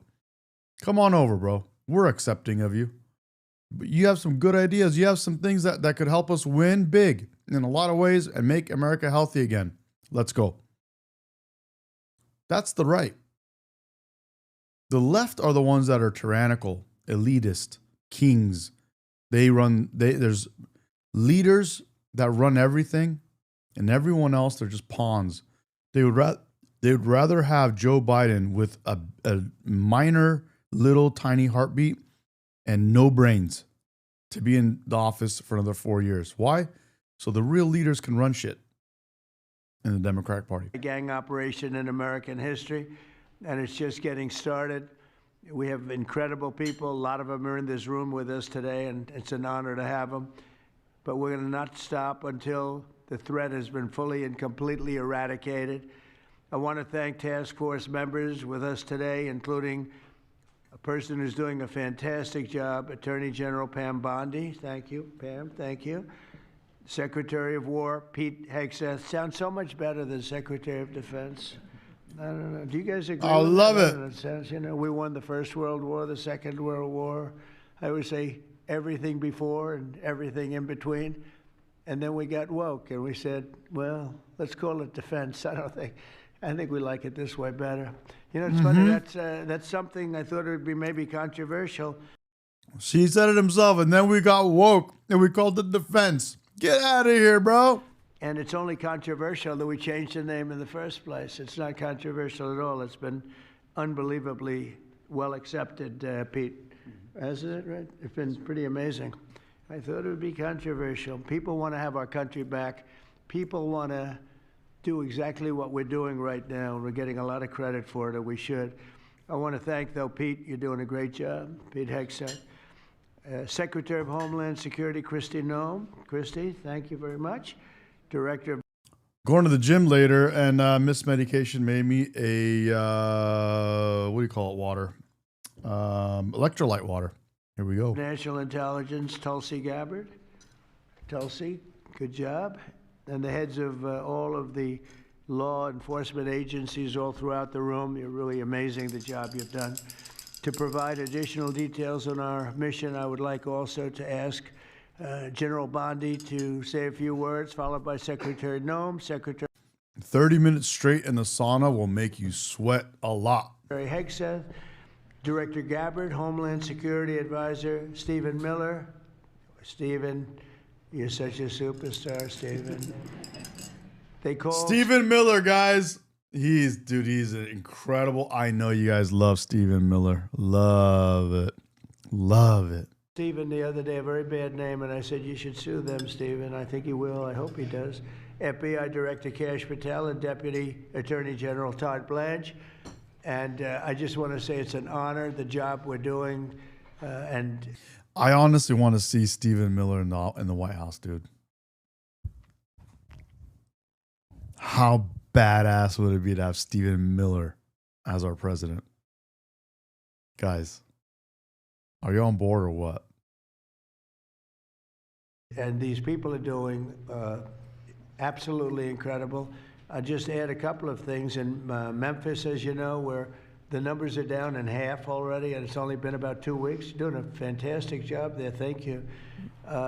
Incredible. Nobody thought it was possible. It was really it was a very sick city. It was horrible what happened there. People would go from, if you're on the board of FedEx, they would ride you 1 block to the hotel. They said you couldn't walk it because it was too dangerous. And they're already feeling better about it. But the best example right now is Washington, D.C. We went from one of the most unsafe places in the planet, I hate to say, but in this country, to a totally safe city. It's nothing's crime-free, I guess, but this is about as close to crime-free as you're going to get. And you guys have done an incredible job with that. Every one of you have worked so hard on this one. And it's our nation's capital. And people would go to the nation, they'd go from, I always say, Iowa, Indiana, They'd go from Florida, they'd come up, they want to see the monument, I want to see the Lincoln Memorial, I want to see one of the monuments, any one of them, and they'd go home in a coffin. But not anymore. It's not happening anymore. We haven't had that happen in a long time. It was averaging more than one a week, one person a week. Who would think that's possible? And it hasn't happened anymore. And we have a safe city. We have a city where the restaurants are booming. People are going out. Nobody's being mugged, hit over the head with a baseball bat. None of the stuff has gone. We took out 1,700 criminals, many of them career criminals, many of them given to us by Joe Biden and his ridiculous open borders policy. They came in from jails from all over the world, not just South America, from all over the world. Jails, they came in from mental institutions and insane asylums all over the world, drug dealers, and we got them the hell out of here. They're either that, or if they're so bad, as I said before, we put them in jail because we can't take a chance that they come back. But I want to just say that Washington, D.C. is such an example of what could be done. And now the same thing's happening in Memphis. We're just halfway through the process, and already the numbers are far superior, far better than what we would have thought at this time. And Chicago, I just saw the number. Last week, it was last weekend, 4 were murdered, 11 were shot. And then I have this guy Pritzker, is a very weak governor. Let me be nice. I'm going to be very nice. He's extremely weak. He's pathetic. I have Pritzker get up and say how great they're doing in Chicago. They're doing very poorly. So 4 were murdered, 4, 11 were shot. I would say, and that was not a bad week for him. Okay, that was not a bad week. He's had somewhere 18 or 19 were murdered. And you know what his excuse was? Yeah, but that was a long weekend. Thank you, Gregory. Appreciate you. Gregory Borowski says, I love your show, man. Thank you. Love you, bro. Thank you. Okay. Can you believe it? He said that Good was to a have long you, man. weekend. He's bad. And the mayor is worse. I mean, that mayor is worse. Low IQ, very low IQ.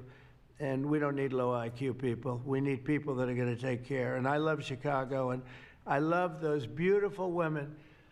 Black women, beautiful women wearing MAGA hats, and they're all over the place in Chicago. They want protection. They don't care if it's the National Guard, if it's the Army, Navy, Coast Guard, Marines. They'll take Space Force, okay? Space Force, send them in. They just don't want to be mugged, killed, raped, shot in the head, and we stop it. So we're going to be given a very special we're going to give Chicago very special care. As you probably know, maybe you heard, we were going to do a big surge in San Francisco, but I got a great call from some incredible people, some friends of mine, very successful people. Mark, everybody knows him, and Jensen, everybody knows Jensen, NVIDIA, and others called me from San Francisco. And they said, we're working really, really hard with the mayor, and we're making progress. Would it be possible for you to hold off the surge? And I had 4 or 5 calls, and I think they're making progress of their own. That would be the greatest. I mean, if they could do that, that'd be great. And they have great competence in those people. I mean, incredible competence. Some of the smartest business leaders, and they're working very well with the police department. They're doing a good job. So we are holding off that surge, everybody, and we're going to let them see if they can do it. I said, I think we can do it much faster. I know we can do it faster. I think we can do it better than anybody. We can take criminals out that they're not going to know about, and probably they don't have the legal authority maybe to do what we can. But I'm okay with it, and we're going to let San Francisco, has the potential to be, it was a great, great city, has the potential very quickly to be a great city again. And these are the companies that are there that are all working, and those are the people that asked me, could you do away with the surge, and let's see how it works. And we'll do that. If we need to, we'll do it. But it's possible that we won't need to, and we will be focusing on other places like Chicago, and we'll have Chicago taken care of very quickly. But just remember, 11 people shot, 4 people murdered, okay? And that was this weekend, and that was Chicago. And then you'll see Pritzker get up and talk about, well, we have it under control. They don't have it under control. Just the opposite, it's getting worse. So we'll take care of, as soon as we give the go-ahead, which is all I have to do is give the go-ahead. We won the big court case the other day on the National Guard. That was a good case. Same thing with Portland, speaking of that, because that's where we won it. But, I mean, I looked the other night, Saturday night, Portland is like burning to the ground, and these people are saying it's just friendly stuff. The whole place is burning to the ground. So we'll take care of that one. That's like an insurrection more than it is anything else. That's crazy. Portland's crazy. And then you listen to these radical left people talking about it's really okay. You're seeing things. You're really seeing things. So we're going to take care of Chicago. We're going to take care of Portland. We're going to take care of Memphis. We're proud of D.C. There's nothing to take care of anymore, but we're not going to let it ever go bad. It's never going to happen again, our nation's capital. And with that, I'm just going to tell you that Pam Bondi has done a fantastic job. And Pam, would you say a few words, please? Thank you, President Trump, and thank you for your leadership. And this is all about collaboration. And around this table, I'm looking around this table, we all work so well together. I don't think another administration in our nation's history has worked so well together. We talk constantly, Secretary Noem, Tulsi, Pete, constantly, but also all of our agencies working hand in hand. And Look at that American flag necklace, guys. that's why this is so successful. And these people around this table are working 7 days a week, 24 hours a day, even though the Democrats have tried to shut down the government. Terry Cole, I'm laughing because you're around the clock, you're all over the world. Director Patel, you're unstoppable what you're doing around this country. Gowdy Serralto, U.S. Marshal, Rob Sakata and Dan Driscoll wearing your ATF hats. Rob, I was on the texting, Todd Blanche and I were on the texting you at 1 a.m. on cases. I mean, that's how committed all of these people are to just keeping all of our citizens safe. And that's what it's all about.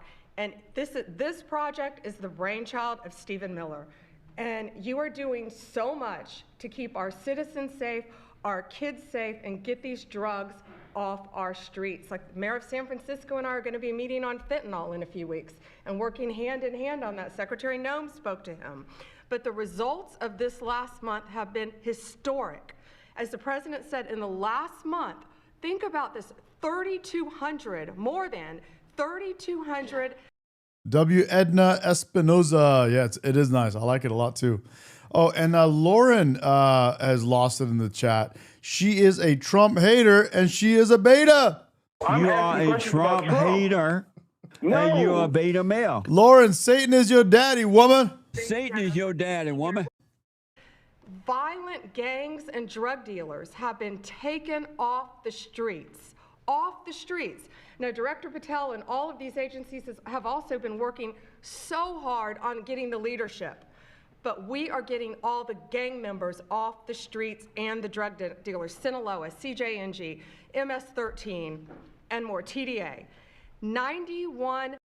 Julianne says, why is this the only channel that I have to turn the volume to the max then? Interesting.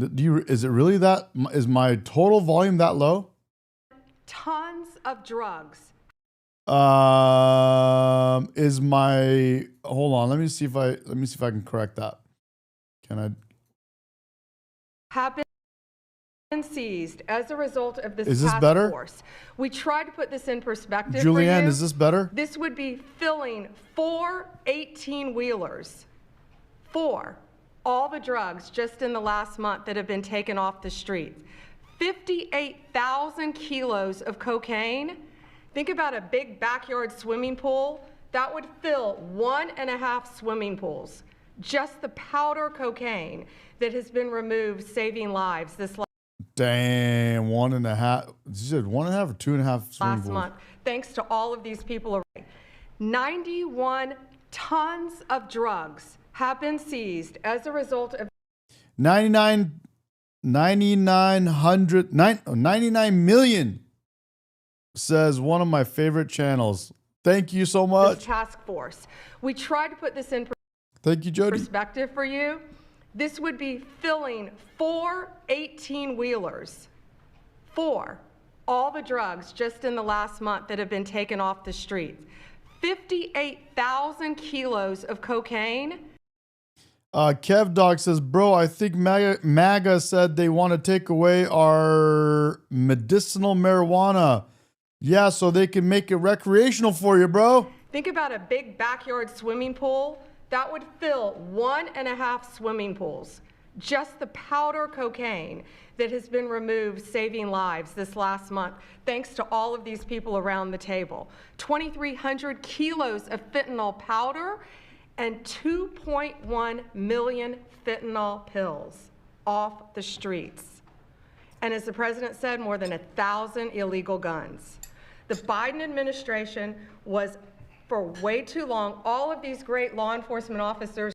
I agree with James Henry in the chat. He says you're talking about slurs coming from the right. How about the worst ones that you guys have used? Nazis and Hitlers and fascists and all that stuff. Get out of here, bro. You have no place to stand on to call the right. Oh, you're saying slurs, racial slurs. As Random said, what is it? Word crimes? Surrounding the table were not able to do their jobs. What they've said is now they've been uncuffed. They can do their jobs now. We've been watching transnational gangs grow in our country, become organized, set up infrastructure in all of our states, but no longer under President Trump. We are destroying the infrastructure, and we're no longer on defense. All of these great men and women are on offense, so they better get ready. We're dismantling the cartels, and we are taking the leaders into custody and all of the gangs. We are going to supercharge this work. This is not a pilot program. This is. Yep, State Line is right. He says nobody wants your money, Lauren. And if you're not up to speed on your own party, I suggest you get up to speed. Your party wants communism and socialism. They're lazy bums. They don't want to get jobs. They go to college and they think they can turn the world into communism and socialism and sit on their couch and play with their phones all day. They don't know what it actually means if they get the communism they want. And your party, Lauren, wants to tax the rich even more. And when they tax the rich so much that the rich get tired of getting taxed and they bounce on you, guess who they tax next? You. Whoops, I hit the wrong button. Giving them the ability to do it. Thank you, Pam, very much. Thank you. Who's the next hottie? Since the year Who's the next hottie? 2000, we have lost over 1 million Americans to drugs, to overdoses, to these cartels that have proliferated that kind of a disease on our people and have gone to war with our next generation of Americans. When you signed the executive order that was protecting the American people from invasion, what you did is that you took these cartels and gangs that we've known for decades and you declared them to be what they really are, and that's terrorists. You declared war on them and you didn't say we were just going to fight. Yes, Kev Dog, especially when you see them in relation to the girls on the Democratic side. These are hot women. Fight them. You said we are going to destroy them. And everybody around this table is so honored to be here to work with you to destroy these terrorists that have been killing Americans for years and getting rich off of it. I'm so proud of the work that was done just in the September surge. You referenced that earlier. We had over 400 operations that went down in those first 43 days of the Homeland Security Task Force in operations that brought, as Pam referenced, 3,200 terrorists to justice. I agree with Edna Espinoza. He says, that's true. The badass smart women are beautiful. Yes, and they're even more beautiful. Like Carolyn Levitt, as I always say, she's even more beautiful when she's standing behind the podium talking to the press because she's just so good at speaking. And that's even hotter than this right here. Watch, I'll show you. I will show you, bro. I will show you. I mean, Carolyn is hot here, but she's even hotter behind the podium talking to the journalists. Justice got them off the streets. Sir, we also have had over precursors and chemicals that were brought in. We've had the work at the southern border. We've got Border Patrol here at the table with you. Fentanyl has been cut down by 50%. coming into this country over our borders. We've continued to work not just nationally, but internationally and on our maritime borders as well. The ICE agents that have so much violence against them and threats against them, sir, they get up every day ready to work with this task force to be able to keep people safe. And then we've got Coast Guard, who's been doing just a ton of our incredible interdictions out on the seas and the waters in cooperation with operations that you've targeted in the Caribbean with the Department of War. And sir, I agree, Candy. She says intellectual stimulation is hot as hell. I want to thank you for the leadership you put at this table, for your cabinet members, for Stephen Miller, for putting this in place to make sure that what you did when you consolidated the Homeland Security Task Force, you took 1,000 other task forces. I can't help but agree with Wesley. That were already established in the federal government, and you streamlined them into this room, into this. Tweety says all women are beautiful. I disagree. Group right here so that we can look at each other in the face every day. Rosie O'Donnell is not beautiful. And say, what's our problem? How do we address it? How do we fix it? And then we go to work together with our arms linked to do exactly what you told us to do. And that's not just protect the American people from invasion, but to kill these terrorists. You gave us the task to eliminate them, destroy them, so that they can't destroy the next generation of Americans. So thank you, sir. Thank you for the people you put around this table. Thank you very much. That's a great job. Thank you. Pete? Edna says, not radical left women. They're fugly. They're ugly on the inside, man. That's what makes them ugly. But then they go ahead and do all this wacky stuff. And they're not even, you can't even they don't even look like women anymore. To be honest, it's a weird thing. Yes, sir. Well, thank you, Mr. President, for your leadership. Chief, likewise. Yeah, Tweety, I'm just being real. You know, it is what it is. Boo Boo said it well. I'm just being real. Tulsi. Not all women are beautiful. Don't tell me that you're gonna go and make yourself 900 pounds where you can't even get off your couch and you're beautiful. Come on now. And Todd and Dan and Pam and Christy and Stephen and Cash. I mean, I could go around the table. From the Department of War, we are thankful and grateful for the incredible effort that your agencies put in. And we could not be more proud to stand shoulder to shoulder with you. Not superficially, not kind of over here, but front and center on the Homeland Security Task Force, right there with you. Because our department has spent over 2 decades defending other homelands, and we're very proud to be defending our own. And if you talk to the troops down, say, on the southwest border, Mr. President, morale is sky high and continues to be, because they're proud to be defending their own communities, their own state, and their own country. So when that executive order was signed, the mission was clear: protecting the American people against invasion. And so the Department of War went straight to the southwest border. We still have 10,000 troops there. We have national defense areas. We're standing alongside the Border Patrol, and we've blocked that. Lauren is back to lying to everyone. Lauren thinks she could just lie. That's a lie. That's a lie. That's a lie. That's a lie. That's a lie. Lauren said nothing is cheaper. False. Border down. That shows that everything you say is false. Just that alone that you said, that's false. And that negates everything else. 100% control of the southwest border. You stop the invasion. And then we're proud to be going on the offense. Lauren, your Trump derangement syndrome is on a really, really phenomenal level.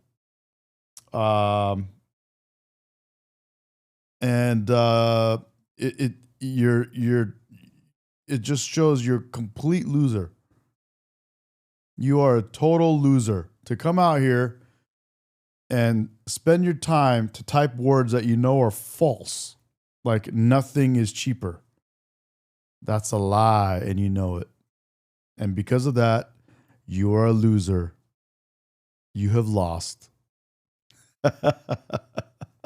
Counter cartel operations. And it's not counter cartel, as was mentioned.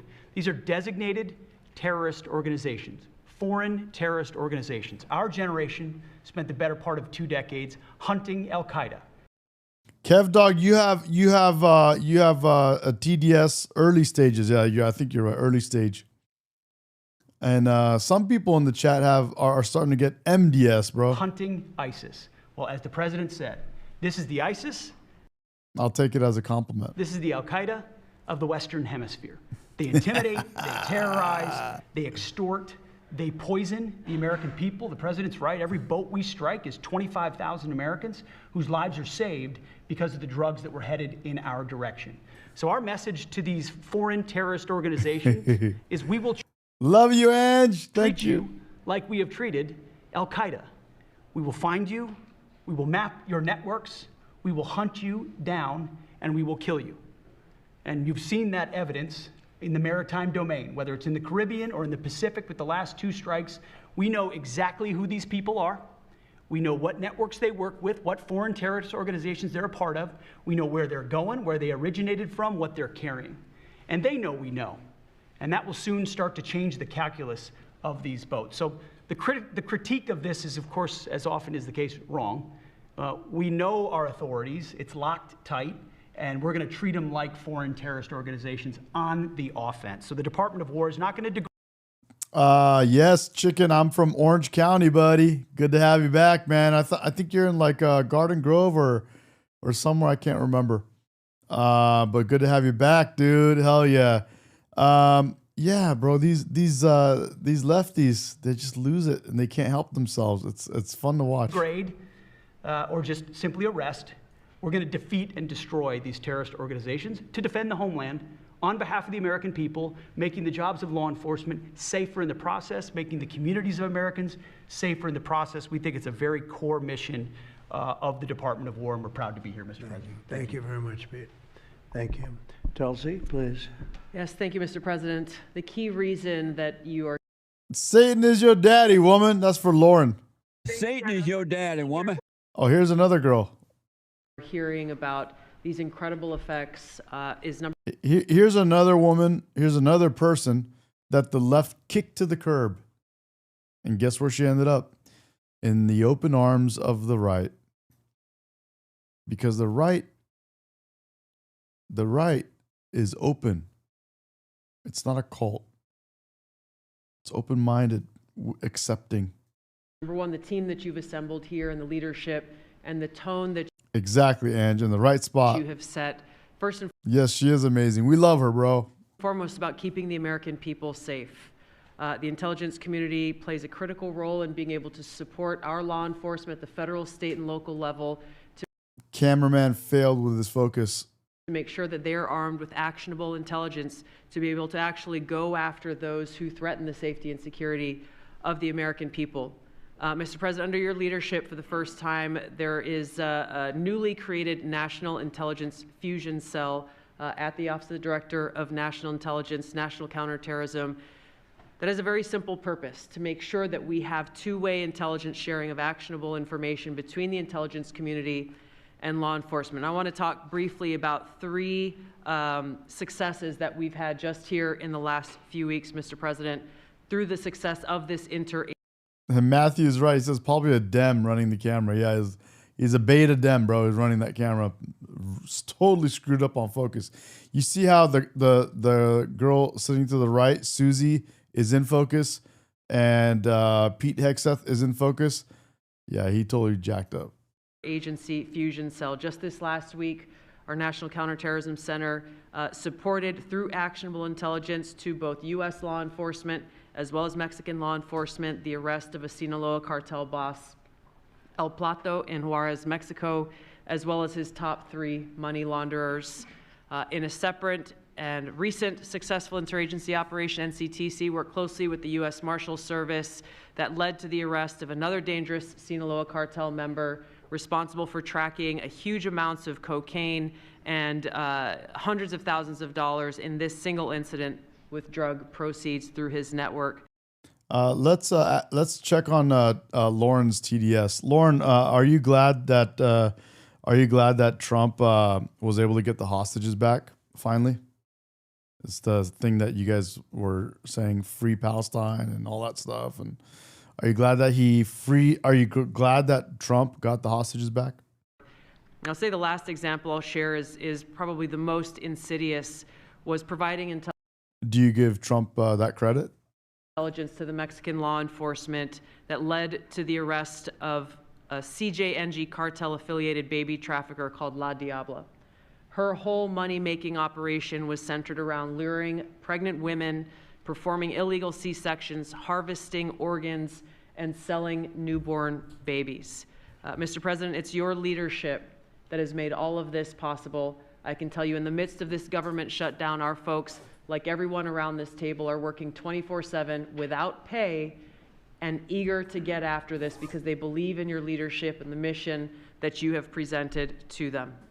Thank you, Mr. President. I'll hand this off to Homeland Security Advisor Stephen Miller, the leader of this task force. Let me just say, Mr. President, that this country was going to die without you. This country was going to actually die without you. That's what we were facing in 2024. We've been invaded for 4 years. Our communities were sinking. Our public safety had gone to zero. Cartels were running entire communities. Sex trafficking, child trafficking, labor trafficking was out of control. Overdoses were out of control. The cartels were claiming more and more territory. City services were buckling. This was a country on the verge of dying, and you alone saved it. And when you stepped forward originally in 2016, you started the movement to make America great again, and that means make America great again in every way. And that means safety and prosperity and peace and freedom from cartels and crime and gangs. And your vision and your leadership in declaring war on the drug cartels is the single most successful public safety initiative in American history. And I need the media to understand what President Trump has done. People have been talking about drug cartels for longer than I've been alive. And everyone has just taken for granted that they can't be touched or stopped. They're too big, they're too powerful, they're too evil, they're too murderous. They can operate with impunity. And in just 9 months, President Trump is the only American leader, not just in our lifetimes, but ever, to actually take the fight to the drug cartels, to actually seek their eradication. And it is happening. And so while the Democrats are shutting the government down and fighting for free health care for illegal aliens, look at what President Trump has assembled here. He's assembled a team under his vision, direction, and leadership that is saving hundreds of thousands of lives. Hundreds of thousands of lives. And only President Trump could have done this. And I will say one last thing, which is that his courage has been an inspiration to everyone else in this room. There are people in this room, I'm looking at, for example, at Todd Lyons, who have been relentlessly doxxed and harassed and threatened. But when they see President Trump's courage, what he's been through for 10 years to save America, when they came after his family, his businesses, his safety, his freedom, everyone at this table knows we can give whatever it takes to get the mission done. So President Trump, thank you for your leadership, your boldness, your courage, and your vision. We're honored to serve underneath you. Well, I want to thank you, Stephen. And I have to say that, I've been making the rounds. I'm leaving tomorrow for some very big meetings, including with the president of China, where I think we're going to come out very well, and everyone's going to be very happy. But everybody said the same thing. A year ago, we had a dead country. We were a dead country. We really were, in a lot of ways, not just this. We were dead as doornails on this, but we were a country that was in serious trouble and beyond that. And we have the hottest country anywhere in the world right now. The whole world is talking about it. We have the hottest country anywhere in the world. We're going to clear up this crime in our cities. We can do it quickly, too. They showed how quickly we could do it in D.C. It was a real bad place. It was a real mess. Dirty, filthy, disgusting, graffiti all over the place, tents on every ounce of parks that we had. Hey, Stabby, I just saw what you said on Discord, what you posted on our Discord. That's pretty sweet. That's the Fuck Jerry graphics, right? That's pretty sweet, bro. That's the the F Jerry ones. That's pretty good, bro. Good call. I like that. Just disgusting. And I rode around last weekend. I rode around the city. I felt very safe in that car, but, I would have done it without it. I wouldn't need that car so much anymore, I will tell you. But the place was clean. We've started that also.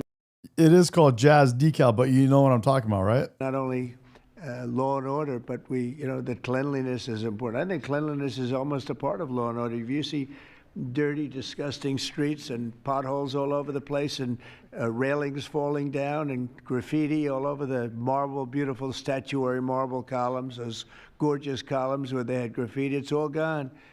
And I think it's a part of it. I really do. I think it's a big part of it. But we have a city that we can be proud of. We're going to be that way with every city we have. That's why with San Francisco, I wish them luck, but we could do it so much faster. I told the mayor, I love what you're doing. I respect it, and I respect the people that are doing it. They're the biggest people in the country. They're the biggest people in the world. A lot of the high tech. Some people like them, some people don't, but they're smart, and they want to do it. And I said, I am so honored to let you do it, and if it doesn't work out, we'll do it for you very quickly. But I just want to thank the people around this table are amazing. Cash, please go ahead. Mr. President, I'll just keep it short, but I think what the media should realize is the amount of courage it takes to do this. And you led that mission. You led it during your campaign, and you brought it to the American people. I think the media should focus on some of these numbers the Attorney General just riled off. Those aren't numbers, those are lives. Lives saved by the millions. Enough, excuse me, enough fentanyl to kill over 200 million Americans, gone, evaporated, off our streets permanently. Your vision to safeguard American freedoms and our children and our future is the most courageous thing I've ever seen a president of the United States ever do. And your ability to marshal it out in 8 months, these statistics would have taken other administrations decades. And the partnership that you see around the table, I just want to, sum it up with the following. When I call these folks around the table, when I call our state and local law enforcement partners who have been absolutely critical to this mission, when Stephen Miller called me and said we're going to create the Homeland Security Task Force and the FBI and DHS are going to co-lead it, I said absolutely. The country's been yearning for this and needing it. And the one thing I see different than any other administration is when I call these people, they pick up. I don't get a voicemail. When I make an ask, they answer, and the same is true. And so the FBI is playing a pivotal role in your administration in helping lead out this. Accepted it. Mr. President. Prosecutors suggesting they are doing something wrong. We have governors, district attorneys, mayors, and even congresswomen suggesting that our federal law enforcement and the state and local law enforcement that are helping them are doing something wrong. That is disgusting and something that we will not tolerate. That every day Attorney General Bondi and I talk with all of our partners, making sure that they know that if any one of our federal agents, our state or local agents working under the HSTF banner are even touched by any of these terrorists or rioters, they will be prosecuted to the fullest extent of the law. When politicians aid these terrorists by trying to give them comfort or protection or suggesting that somehow our men and women are doing the wrong thing, same problem. We will not tolerate it, Mr. President. So thank you to all of our state and local. I think he's about to take questions. Men and women that are helping us, and our federal law enforcement officers that are literally putting their lives on the line every single day. We will always protect you. Thank you, Mr. President. Thank you very much, Todd. A really good job you're doing, too. Thank you. Any questions maybe pertaining? Mr. President. How about pertaining to this for a little while? And whoa. Would you have any questions of these incredible people? Mr. President. Mr. President. Yeah, go ahead, please. Go ahead. Thank you. Mr. President, thank you. Good to see you. If I could just ask both of you, including Secretary Hegseth, there's reporting the U.S. just sent B-1 bombers near Venezuela to ramp up some military pressure there. Is that accurate, and can you tell us more about that mission? No, it's not accurate. No, it's false. But we're not happy with Venezuela for a lot of reasons, drugs being one of them, but also they've been sending their prisoners into our country for years under the Biden administration. Not anymore. We have a closed border. We had actually nobody for the last 4 months, I guess 5 months. They say they report nothing. They report zero. I don't know if that can be possible, but we'll accept it, right, fellas? But we have closed borders. We have people coming into our country, but they only come in legally. We have the strongest borders we've ever had. We might have the strongest borders of almost any nation right now. And that's a big difference from what it was 2 years ago when everybody was pouring in. But we're very unhappy with Venezuela because of what they've done. They've emptied their prisons into our country. Nobody can do that. Only a stupid person would have accepted it. And that's what we had running our country, very stupid people. So we're not happy with Venezuela, I will tell you. Yeah. Mr. President, thank you, President Trump. Go ahead. You okay? Yes. On fentanyl. We're gonna sorry lose about it. that. On we have fentanyl, some President good Trump. medical help right over. That's all right. On fentanyl, according to CDC data, nearly 330,000 Americans died over the past 5 years from fentanyl. That's 1 in every 1,000 Americans who died. It's more than that, but it's all right. Yes, It's I know more. you think it's even more. I'll be discussing that with President Yes, Xi. so that's actually my question. I figured it I was. was wondering, since it mostly comes from China and has caused such carnage in the U.S., Yeah. what are you going to say to convey the seriousness? And also a second question for you or Secretary Hegseth. Is there any evidence that China is now smuggling fentanyl through Venezuela to bypass U.S. and Mexican port controls? They are doing that, yes. But they are paying right now a 20% tariff because of fentanyl. That's billions and billions of dollars that they're paying.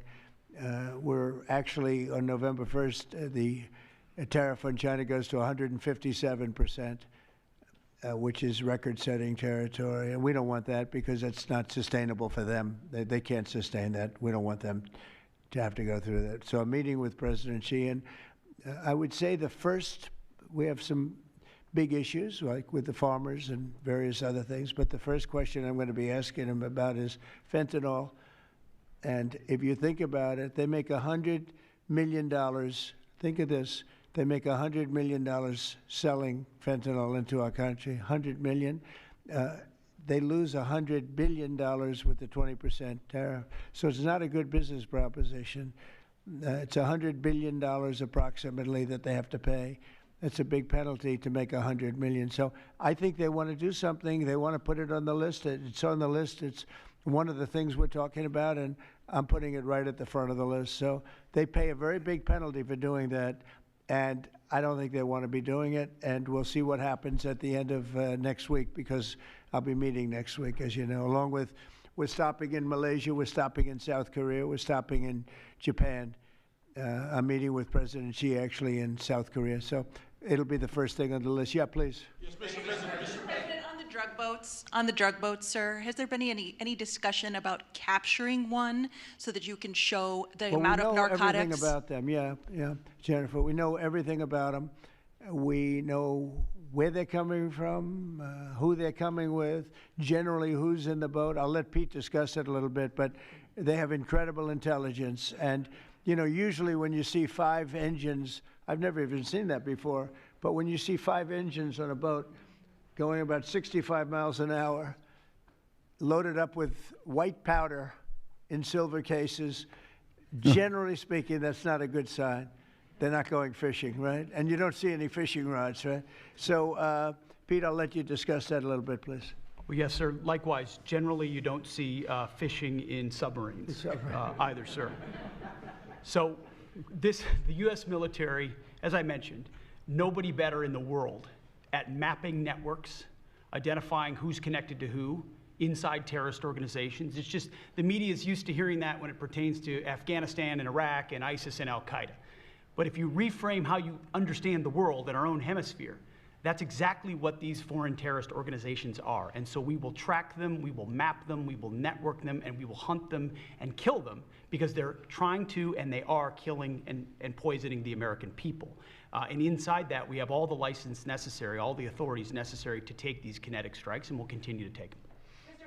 And we've been, you know, just to add, because I think it's important, we've been capturing them for years. You know, it's not like, gee, let's capture one. We've been doing that for years, for 25 years we've been doing it. Not at a level like we're doing it now, I mean, just with the hits we're hitting, but we have much more intensity than any administration's ever had. But we've been capturing these boats for years, and they get back into the system and they do it again and again and again, and they don't fear that. They have no fear. The thing I can tell you right now, it's very hard to find any floating vessel right now on the Pacific or in the Gulf, and I would like to call it by its official name, the Gulf of America. The Gulf of America, guys. Of the Trump administration. I said for years, I said, why do we call it the Gulf of Mexico? It's 93%, the shoreline is 93%. All right, so I never understood that. So I made that change. I never realized how easy that was going to be, other than I guess AP fought us in court, and the judge said, but that's the name. And actually, they were sort of semi-prohibited from even covering us after that. It was pretty amazing. But we have the Gulf of America, and there are very few. The Gulf of America, baby. Love that. Boats, very, very few boats. It makes way better sense, to be honest. Not even fishing boats, to be honest. I don't want to do that to the. It's the American continent. It's the shoreline of majority American shoreline. It's the Gulf of America, baby. Let's go. Fishing industry, but it's been so effective. And our sea drugs, as they call them, they use the term sea drugs, the drugs coming in by sea, are like 5% of what they were a year ago. Less than 5%. W. Patty Ann. Hell yeah. 5%. So now they're coming in by land, and even the land is concerned because I told them that's Patty Ann O'Loughlin. Hell yeah. going to be next. You know, the land is going to be next, and we may go to the Senate, we may go to the Congress, and Hall family, did you finish that box of wine yet, bro? How you doing there, man? Love it, baby. What up, brother? Good to have you, tell dude. them about it. But I can't imagine. The Great White Hope. You're tuned in to the Great White Hope, ladies and gentlemen. The Great White Hope. That's amazing. That have any problem with it. I think, in fact, while we're here, I think it's a good idea, Pete. You go to Congress. W. Jennifer Tapia, I subscribed. I've been catching streams every day and enjoying it, and we love you. Thank you, Jennifer. Good to have you. You tell them about it. What are they going to do? That's amazing. That's amazing. That's amazing. That's amazing. Say, gee, we don't want to stop drugs pouring in. They're killing 300,000 people a year. I think that's the real number, 300,000 people a year. So between that and my discussion with President Xi, I think we have never made progress like we've made. The sea drugs are almost dead, and they can't come in that fast from the land. And the land drugs are much more dangerous for them. It's going to be much more dangerous. You'll be seeing that soon. So that's the way it is. Yeah. Go ahead, please. Yeah, go ahead, please. With the glasses, go ahead. Thank you, Mr. President. Good. I wanted to ask, what's your reaction to Representative Dan Goldman calling on NYPD to arrest ICE agents who he says are...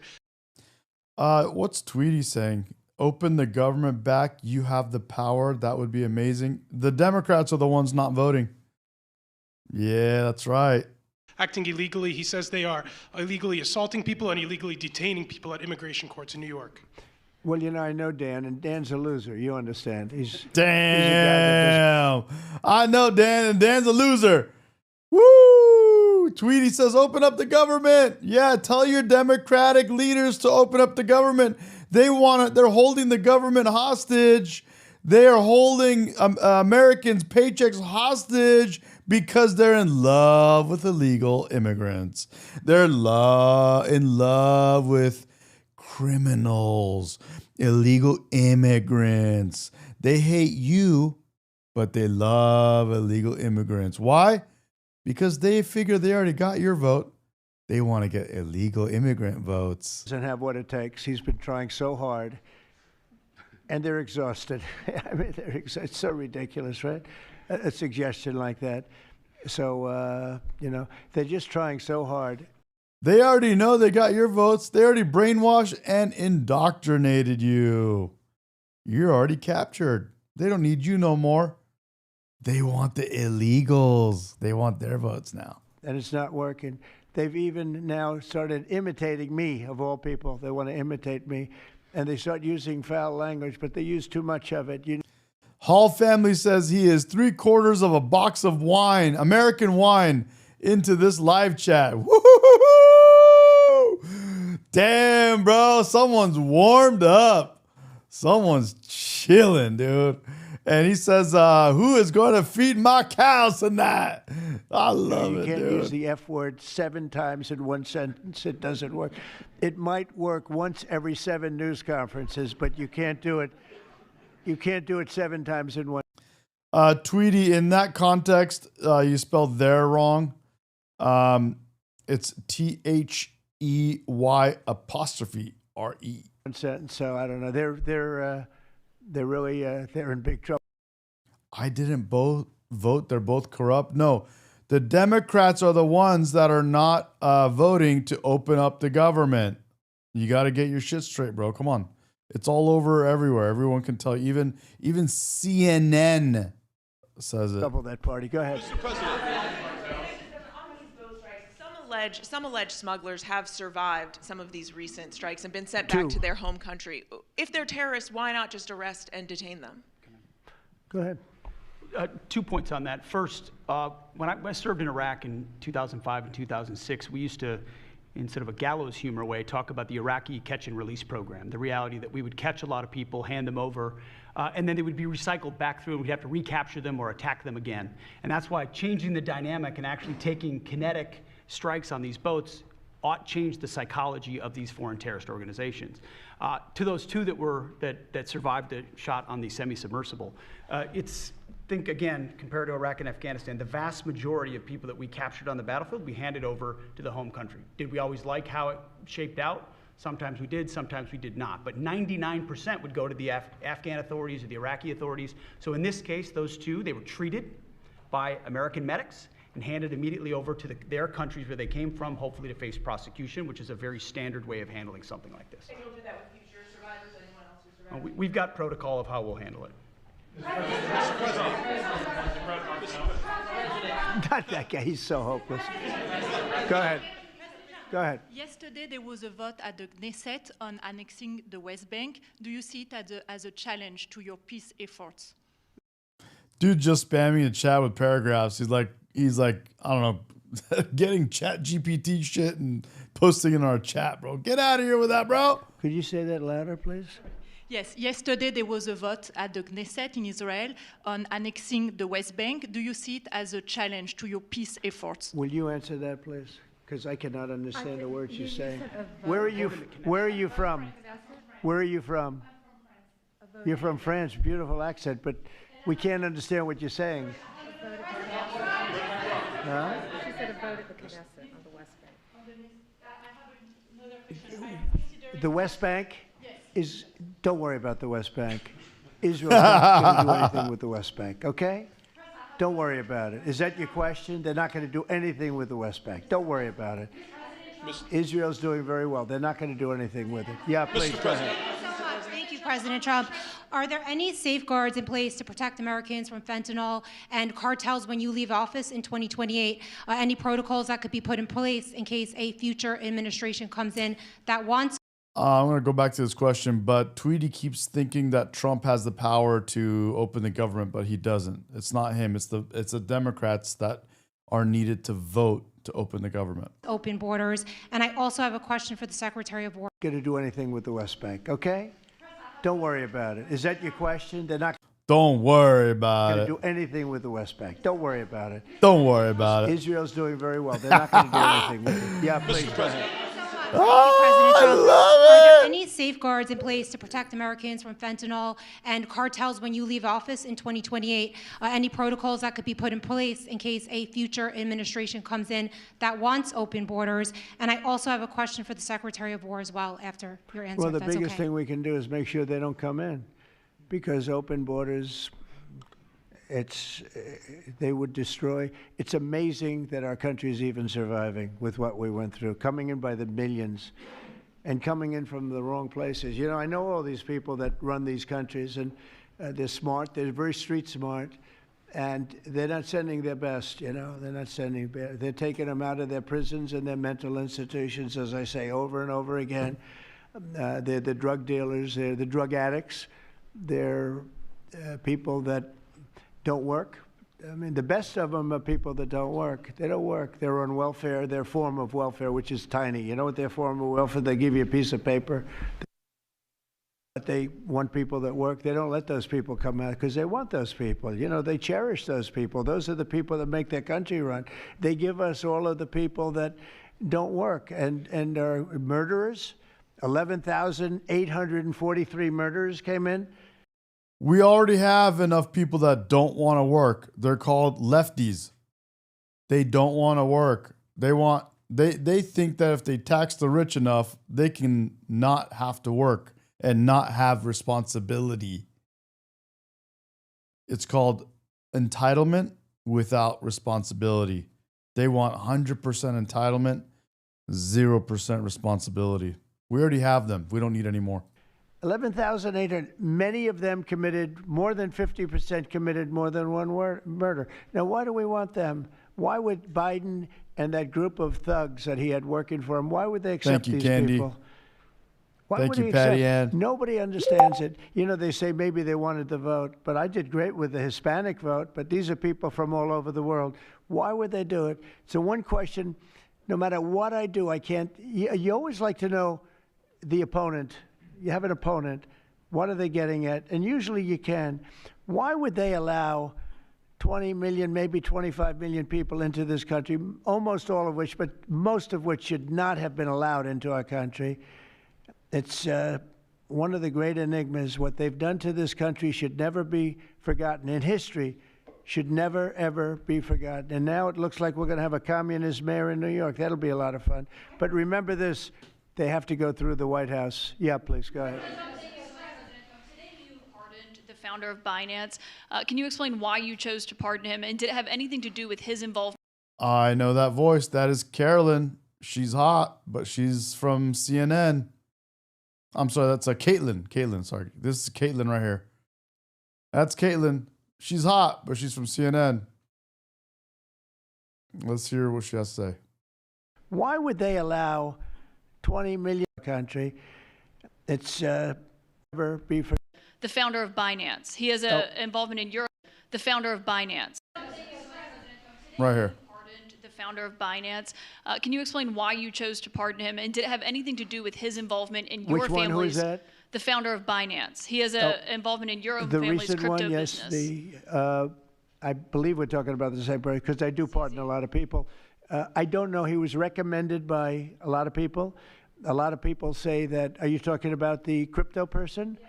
A lot of people say that he wasn't guilty of anything. He served 4 months in jail, and they say that he was not guilty of anything. That what he did, well, you don't know much about crypto. You know nothing about nothing. You fake news. But let me just tell you that he was somebody that has. Damn, bro, you don't know nothing about nothing. You're fake news. Oh, dude, I gotta make a little clip out of this, bro. What the hell? Oh my God, bro. Let's go back. Wasn't guilty of anything. He served 4 months in jail, and they say that he was not guilty of anything. That what he did, well, you don't know much about crypto. You know nothing about nothing. You fake news. But let me just tell you that he was somebody that, as I was told, I don't know him. I don't believe I've ever met him. That's amazing. Oh, That's amazing. Damn, bro. That's amazing. Oh, my. Dude, now I can't go to the gym. I got to make a new reel now. Holy cow. But I've been told by a lot of support. He had a lot of support. And they said that what he did is not even a crime. It wasn't a crime. That he was persecuted by the Biden administration. You don't know nothing about nothing. You're fake news. And so I gave him a pardon at the request of a lot of very good people. He just roasted this girl right here, dude. Holy cow. Bro. Yeah, please. Yes, Daniel. That's what you call skewered. President, thank you so much. This is the kind of question I like. Yeah, right here. the numbers from this task force are jaw-dropping. I wanted to know, this is a question for you and both Stephen, since it was said this is your brain. Random doesn't like it, bro. Random don't like it. Damn, bro. Child, what are the lessons to be learned from the success of the task force, and what are your... You gotta admit, she is cute, no? Kind of hot, no? She got a little bit of a jawline, bro. It's a little aggressive, but she's cute. It's a little hottie. No? No? Patty Ann says no. How about Margaret Olahan? Mary Margaret Olahan. How about her? No. No. Carolyn? Ooh, hello. Hello. Hi. Anna Paulina Luna. Anna Paulina Luna. Yeah, dude. Yeah. Ana Paulina Luna. Muy bien. continued goals with this task force now that you have about 3 years left? Well, the best thing we have going is we have such talent around this table. I could go over every one of these men and women, and we have unbelievable talent. They've got the naturals, you know, like somebody that hits a baseball or a golf ball or a, you know, that you see more, it's more evident. It's beautiful because it's sports. You can tell somebody right away, are they good or are they not? These people are the most talented people at what they do. And when we started talking about this, Stephen and all of us, it seems so easy. What is surprising to me is how quickly we can straighten out a large city, a big city, a mean city. Mike C on Instagram. If you come over to YouTube, you're gonna have more people to chat with on the live chat, bro. Okay, just letting you know. A city that's sick, that got very sick, with guns all over the place, with bullets shooting all over, where you take your life in your hands if you go out and buy a loaf of bread. That's not America. That's not our country. And those people don't care how you do it. Random. See what I mean? That giraffe neck fake news CNN shield doesn't deserve our visual admiration. Look at Random. Love you, bro. But I don't know. I think she's a little hot, bro. They just want it done. They really do. You know, when you go to the people in the street, they don't know. Is it National Guard? They just want it done. They want to be safe. And we've gained a great following of Americans, real Americans, people that want to be safe. But I think the biggest thing we say is we have tremendous talent. We were able to recognize, like a football team, like a baseball team, we were able to recognize the talent. And the talent is largely in this room for the whole country. It's largely in this room. There's really nothing like it. And that's why I think we had D.C. done, not perfectly, but pretty much done, at least normalized in 12 days. When you say 12 days? On the 12th day, it felt different. And you know, we took a lot of bad people out, never to come back again. Then most of them never to come back again. But there's great talent, and there's also great courage. I've been watching what goes on. And then you have the radical left lunatics, and what's that all about? I mean, they're fighting us because we want to stop crime. Where did these people come from? They're paid money. I guess they're paid a lot of money. But like I saw that ridiculous march the other day, I say, these people are not representative of our country. And not all of them, of course, but many of them are total lowlifes. These are lowlifes. These are people that are paid agitators, and they're not representative of our country. So I don't know. I can just tell you that our country has tremendous spirit right now. You know that better than anybody because you cover it well. But we have a lot of people that are very happy right now with the direction. They did a poll the other day. The direction of our country is better than. Candy, good to have you. We'll see you later. I'm going to get off soon, too. We're going on 4 hours. I'm at 3 hours and 52 minutes. It's been in Instagram is about to stop automatically because they limit me to 4 hours. But it's all good. 37 years. We'll figure it out. And I got to go to the gym, guys. And I'm upset because I think it should be better than that. Oh, no. Hall, it says his dog farted. Damn, bro. You all right there? I actually said we should be better than that. So, you know, thank you very much for your question. Brian? Mr. President, yes. Thank you, Mr. President. You guys have done an amazing job in Memphis. Some of those numbers are staggering, and we've gotten message on social media wanting to thank you for that. But I think, can you talk about the number of missing children you guys have discovered in Memphis? That's amazing. Well, it's hundreds of thousands were lost through Biden and the Biden administration, and we are getting a lot of them back, but they're either dead, they're slaves, they're captured in some form. But think of it, hundreds of thousands we're talking about. Thank you, State Line. Yes, guys, if you're on the chat and you want to join us off stream, we got Discord. We got a nice community going.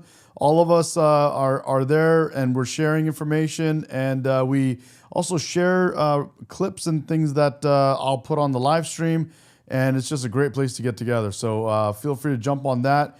If you don't get the Discord link or you miss it for some reason, you want to go find it later, and you're like, oh, I want to go check out the Medication live stream, Discord, go to my channel homepage on YouTube. If you go to my channel page on YouTube, you'll see I have a link there as well on the links. Not even believable. And they came in through the border. They were sold. They were bargained for. And this was all Biden, meaning Biden. Control and civil unrest, and deployed in all 50 states by April of 2026. Can you verify the authenticity of that memo, and do you have any more information on the operations? I'm not going to answer particulars on something that may be in the planning process, but we definitely do have multiple layers of National Guard response forces, whether it's in each state, whether it's regionally, whether it's Title 10 active duty, whether it's Washington, D.C. We've got a lot of different ways that constitutionally and legally we can employ Title 10 and Title 32 forces, and we will do so when necessary. Thank you.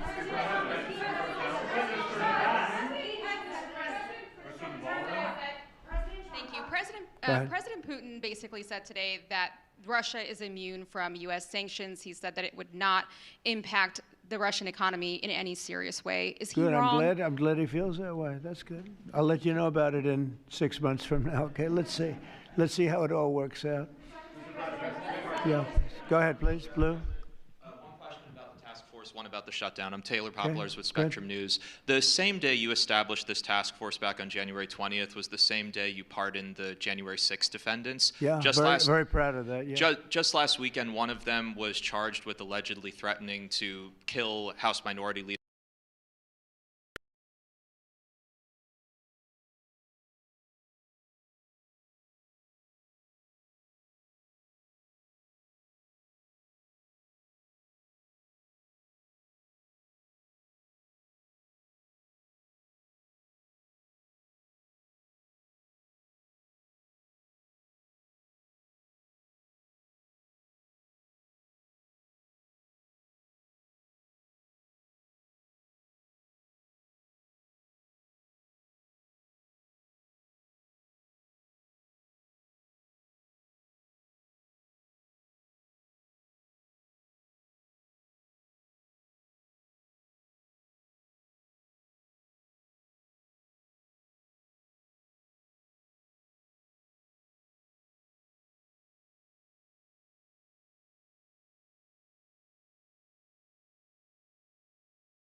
Are we back?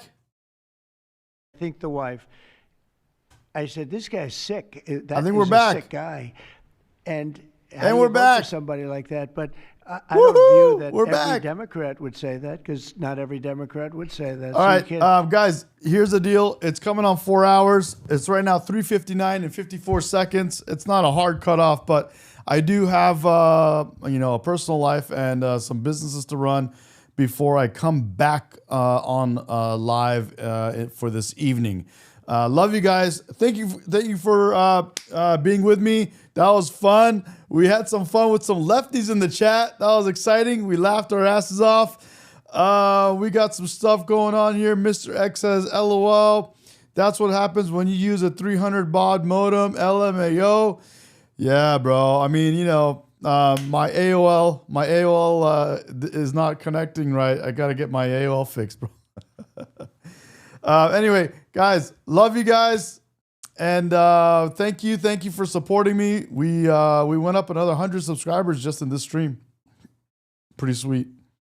But we're killing it. We're having a good time. And I'm really enjoying the chats, guys. That's my favorite part. Thank you again. And I will see you guys later tonight.